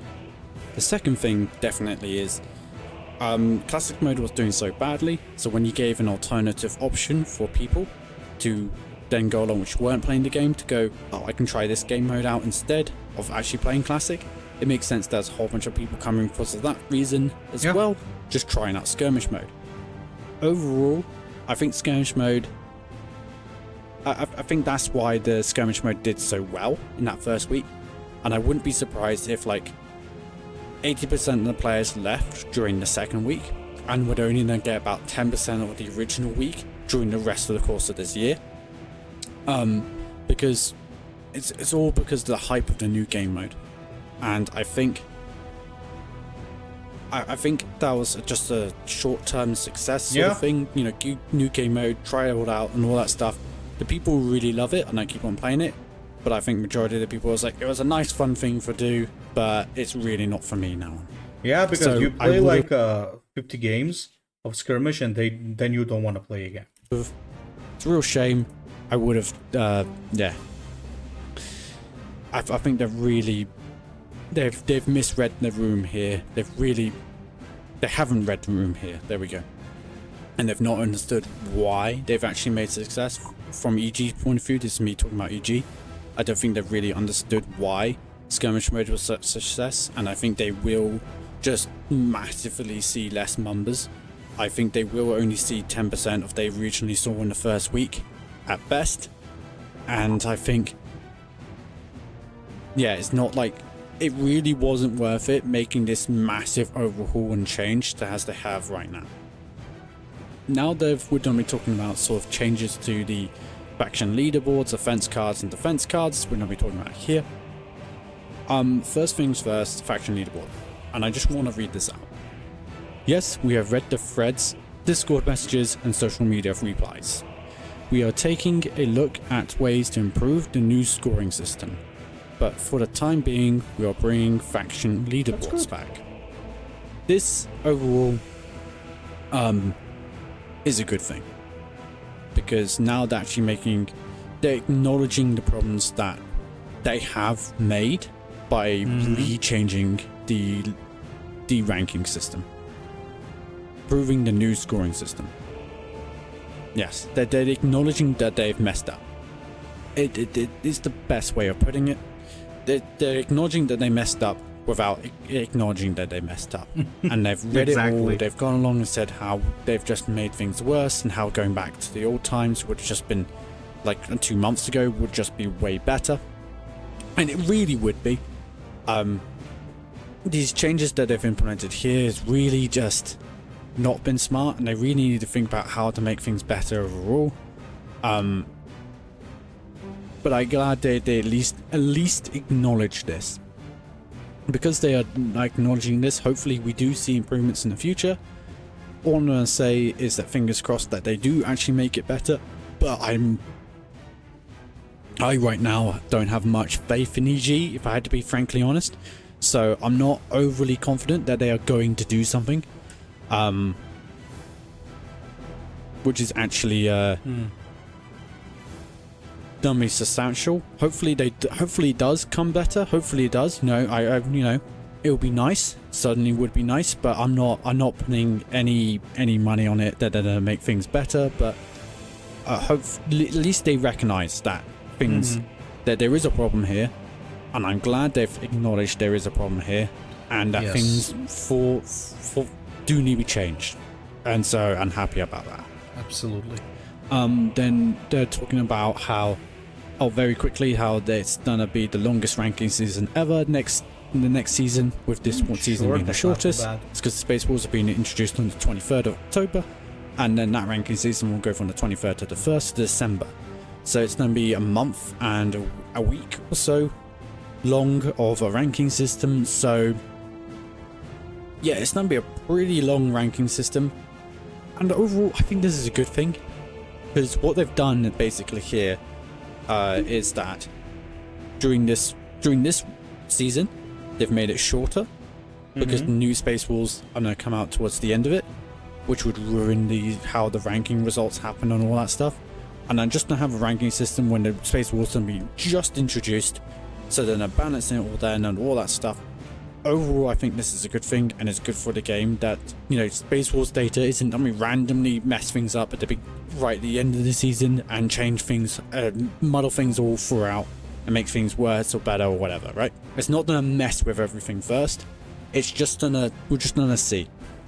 We're just gonna see with a new season, new fresh stuff, new fresh season, everything's refreshed, and we're gonna go from there and see what happens. I'm glad they've done that. Next up, we talk about offense cards and how they're going away for classic mode. Basically, there's been a lot of jokes in the Warpforge Discord, and it's particularly around this part here. Some main aspects we have been trying to improve with recent changes have been match length and players' mental load. And unfortunately, offense cards are ultimately slowing matches and adding extra mental load to decision making. Oh gosh, this is terrible. Guys. Oh no, my mental load. Oh, what am I gonna do about this simplistic game with straightforward mechanics of a card game? Oh no, it's my mental load, guys. It's really getting to me. What am I gonna do? Oh no. It's the start of this game, this huge complication. I'm an aggro warlord. Do I go for orbital bombardment or not? Oh no. My mental load. Oh no. Oh man, my opponent's Varita Girius and he only has 3 stratagems in his deck. Do I go for aerial clash so I draw extra stratagems and he doesn't? Oh no guys, my mental load, it's so difficult. Oh dear. Gosh darn. And Anyway, don't forget, Silverblade, apart from the mental load, they also told us that new players were being overwhelmed by big starter decks. They're getting rid of offense cards.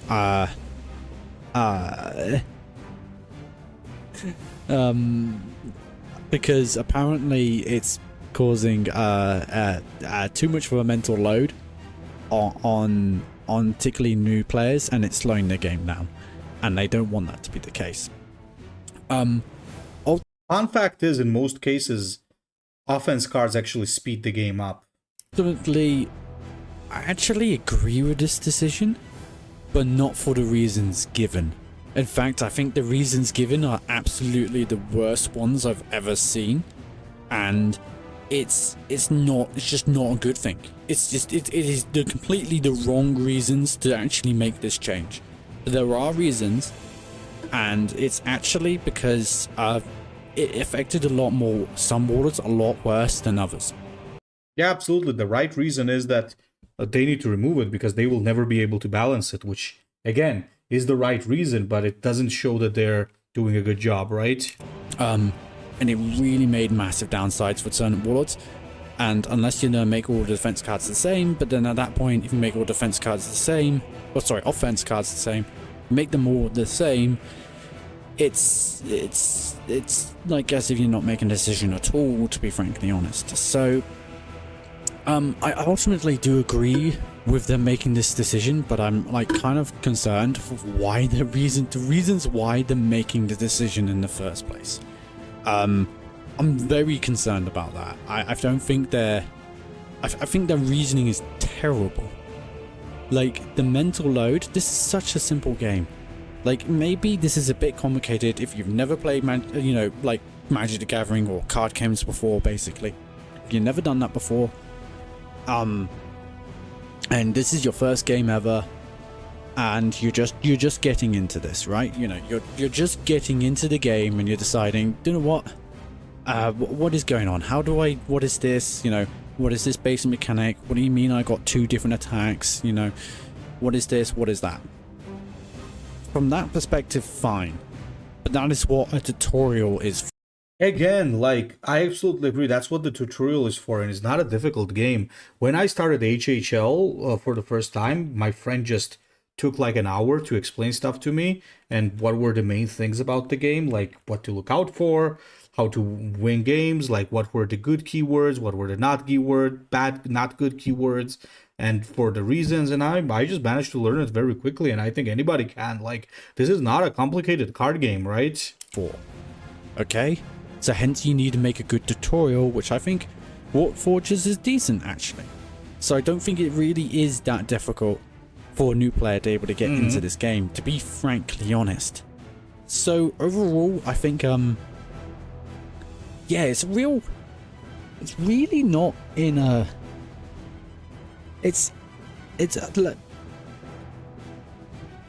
yeah,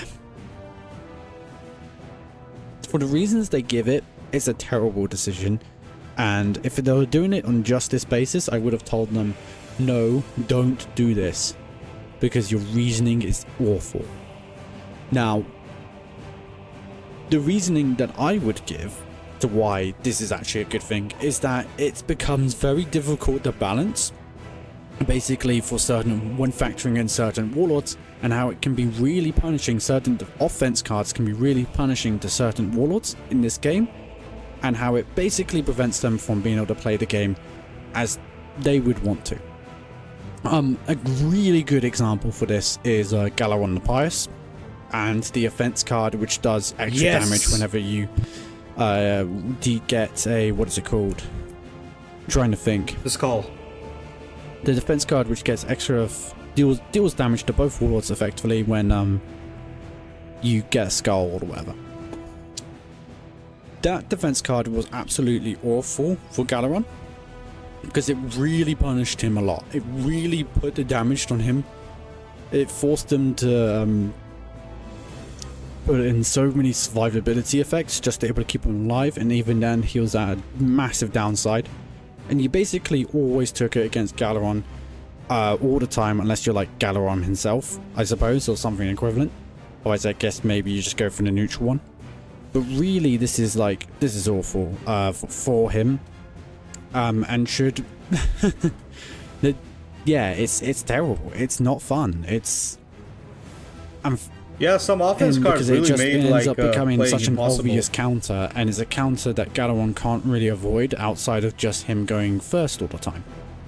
So it's a real, I think it's a good thing that Galaron, this for that example, it's a good thing they're removing this.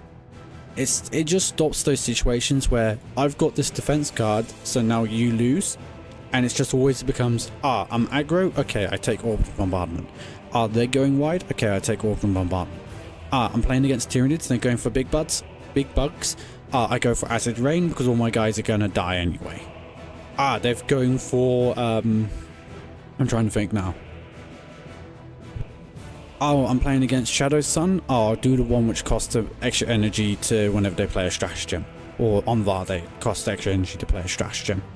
They're going for whatever. I'll do this. They're playing Pill Guard. I'll take defense cards so they take extra damage so I can deal with their things easier. I don't have card draw and I'm playing against Sisters.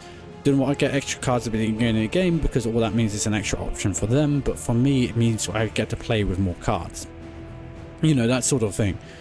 It becomes very clear, very, very clear when to take a defense card and when it doesn't. Once you just figure it out, you know, you're going to figure out in the first 10 games when you need to or not.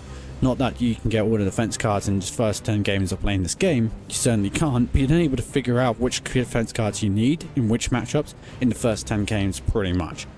Once you do, it just becomes, I know what defense, I just know how, I know what to take to beat this opponent now. And it doesn't matter about your deck, it doesn't matter about your skill, it doesn't matter this, it's just like, I use this now, you lose sort of scenario. So overall, I think this change probably is a good thing to be honest. It just means that every single faction has to be balanced around the fact that this offense card can be used against them. And it just becomes, it can lead to, I would say, unfun experiences. It does stop certain decks from existing in this game. Because a certain defense card said no. Hey, Alexander. So I think overall, this is going to be a good thing. Removing this, but I'm taking this from much more of a let's alleviate the casual player's mental load so that they don't get hurt as much by trying to play this game. I'm really not for that reason at all. It's really because these defense cards, from a competitive perspective, actually can just prohibit certain gameplay styles from existing. And now things can be better balanced in principle without these cards messing things up.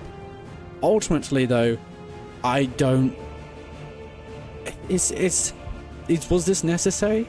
I think it was possible to balance this game with defense cards in mind, but I mean, like, whatever makes it easier for EG to actually balance this game, right? Yeah, you heard the guy. Because if they like, can't manage the mental load, they would have balanced this game. Yeah, whose mental load is it that needs managing? That's the question. Am I right? Like, bro, just balance the friggin' offense cards. Like, you don't need to balance all of them, but don't make offense cards that ruin the game, that are auto picks or something like Acid Rain or, as you said, Hellfire against Galaron. Just, but I guess if they can't balance it, might as well remove it. To do it properly, they would have fixed this game with defense cards as a factor.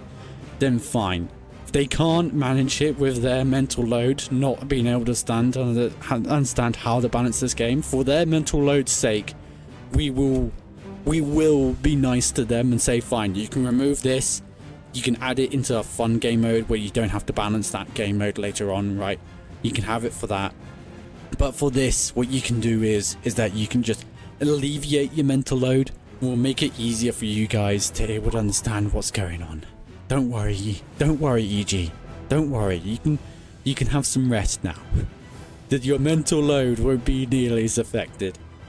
You can now balance the game, okay? It's fine. It's fine, EG. Don't worry about it. Oh, dear. Oh, man. Oh, that's just, I'm sorry, it just makes me laugh. But yeah, I think that even though point is, even though I think this is a good thing, it's not for the reasons that EG give. Next up, we're going to defense cards, which will be selected in your deck you make. From now on, for both classic and skirmish decks, you choose your defense cards during the deck building phase. This is ultimately a good thing. I would say it means that, you know, you can build certain defense cards around certain sort of play styles and whatnot. I think this is a good thing. It's not for the mental load argument. It's really not. It's just that you need to actually sort of, because most of the time you just end up choosing the same defense card anyway. For example, Ultramarines just chose majority. I agree and disagree, Silverblade. I'll explain why. I agree with the fact that you could build decks around it, and I agree that in most cases you do choose the same card, but that's again an EG problem, not an us problem, right? Because since they can't balance defense cards so that all of them are useful, you end up playing only one of them. I think there's only like very rare cases are all the defense cards good. Like Necrons, sure, I think all three are good. Maybe with Chaos, all three are good. But overall, yeah, I agree. Like, currently, it's mostly one defense card that's worth taking. But again, what I don't like is that because of that, it's taking one more layer of difficulty off the game. Like, for example, when I play with Necrons, I really like to choose between the 3 defense cards that I have unlocked based on my matchup, right? And they're taking away another layer of complexity because they don't want to, mentally load us. Majority of the time, you would always choose high factory. So now I can just make it easier. Let's go. Yeah, just get on with the game. I choose high factory. Like, what else am I gonna choose? Not high factory? Like, of course I'm not gonna choose not high factory, and I choose high factory every single time. The only times I didn't. So Lunaraya says, name one Sisters deck that wouldn't choose Free Fate. That's the problem. Now you're kind of stuck with choosing that. I, for example, liked to choose based on what my starting hand was, because if I had Astrid Thurga in my hand, I would choose the Shrine of the Living Saint, because I like to play that at 3, which is a huge tempo boost. But if I didn't have her in my hand, I would go for the shield. Choose high factories. Every sort of occasion, I would go for the Camouflage of Armor one. This is if I'm playing particularly Chaplain Navarius. There would be occasions where I'd be using that one instead. And in right decks for that, I think I will be choosing that one. But majority of the time, you just take high factory. Because it's better. It's just better. It's just the best one. Yeah, it's energy cheat. What can I say? Factoring that in though, I think is a good thing. And it does. How do I say this? It speeds up the game in the sense you save those couple of seconds deciding, is this the right situation for me to go Fire Strike Turret? And then you decide, no, it's not, because high factory is just better. So yeah, what can I say? you just take high factory. And I think it will speed up the game in that sense, in the fact that you will just base your decks around these couple of factors, I'd say. Smarter missions. So that's all. The second point is that I think this is mostly positive. I think this things about skirmish mode is actually mostly negative. This does seem to be mostly positive overall, I would say. Although there is certainly concern that DG don't know what they're doing. Well, actually, I don't think that's ever a concern. That's already been proven. But whatever, maybe they really, really don't know what they're doing. But we'll pretend that's not the case for now. Smart missions, what they call it. And on to the next step, which is resource management. Basically, they're acknowledging that the mission systems to get points for your certain factions, you culminate those points. There's a problem with it, and the problem basically goes. I'm trying to think now. I'm trying to think now. These missions grant you points, and they're a bit difficult to do. They're a bit obscure. You might have to play a certain faction to be able to unlock those points, and they're reshaping it in principle to better suit just playing with any faction to collect these points, and you don't have to go in specific ones to be able to collect them. Well, to be honest with you, with this one, we'll just have to wait and see how they redo it and see all the actual missions themselves, see if they're better or not. With this point, in principle, they should be. I'm gonna completely wait and see, make my judgment then. But hopefully, this in principle is a good thing. So I'm hopeful. This is good. I'm not, saying this is a good thing yet, because it could turn out to be terrible, because they might mess up all the missions and whatnot, and then make it not good for everyone. He actually makes a good point, by the way. Even though it's good that we're removing specific missions because they're annoying as fuck, we do hope that they don't mess up the current ones. Have a good night, Lunaraya. The missions are a little bit.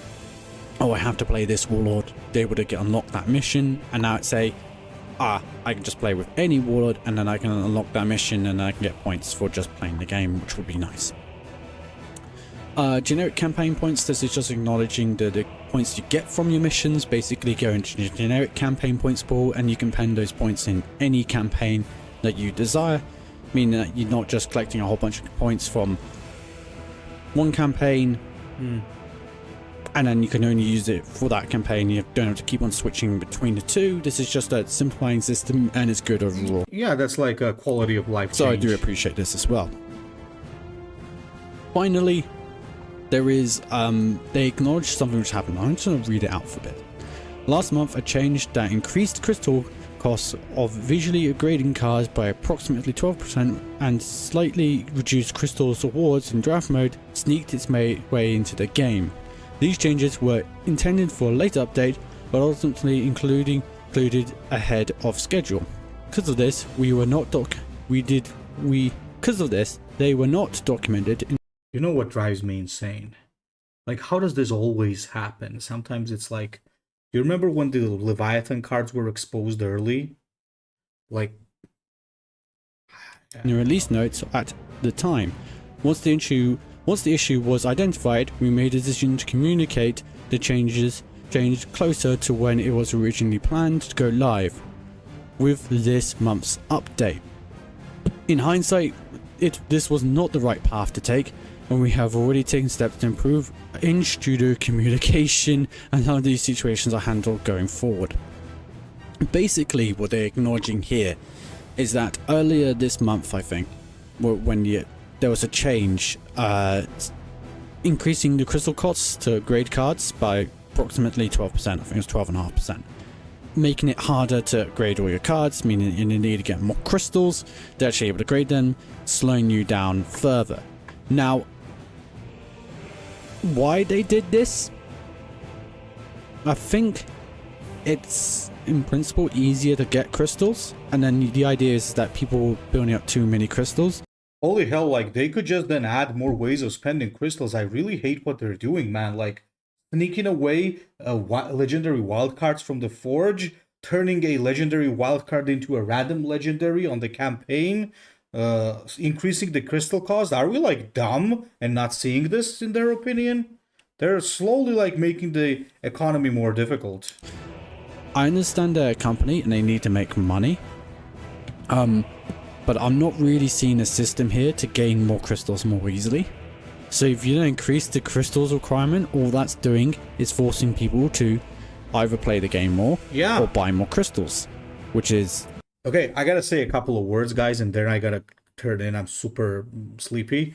And make sure to go... You know what? This is also good because now you're forced to go over to Silverblade's channel and like that video and watch it yourselves. I'm just gonna say like a couple of final words before I turn in. I think the video is slowly ending as well. They are making the difficulty, like the economy, much more difficult, so that, yeah, they're kind of forcing you to play more, which is, once again, not good. They're technically still taking away the consistency with the wildcards, and instead you're getting gacha stuff like the Vault, which is also terrible for multiple reasons. So I think overall, what they're doing there is not good, because I actually always liked the economy in Warpforge because it's way more forgiving than other card games. It's much less predatory. I just don't think this is a good thing. I think that they're pushing it in a very bad spot, so I just don't like it. And plus, you know what the funny thing is? Buying crystals with real money is such bad value. The only good value and really awesome value that this game has is the premium campaign. And you know what's even funnier? They removed the premium campaign from some of the bundles for the Space Wolves, just like they did for Emperor's Children. Now you get the premium campaign only for like from the friggin' highest cost bundle. You get the battle pass instead with the lower ones. I don't know, man. I just think this is all just so bad. Anyway, gentlemen, thank you for joining in this rant stream today. And thanks for Silverblade for providing his point of view as well via his video. And yeah, I'll be seeing you guys when the content drops. Until then, I'm not sure if there's much to do. My newbie guides need to be redone because they're irrelevant now, both of them. And there's not really much to do with the Warlords because the game is changing. So probably there's not going to be a lot of Warpforge content these days. Maybe some other content instead. So cheers.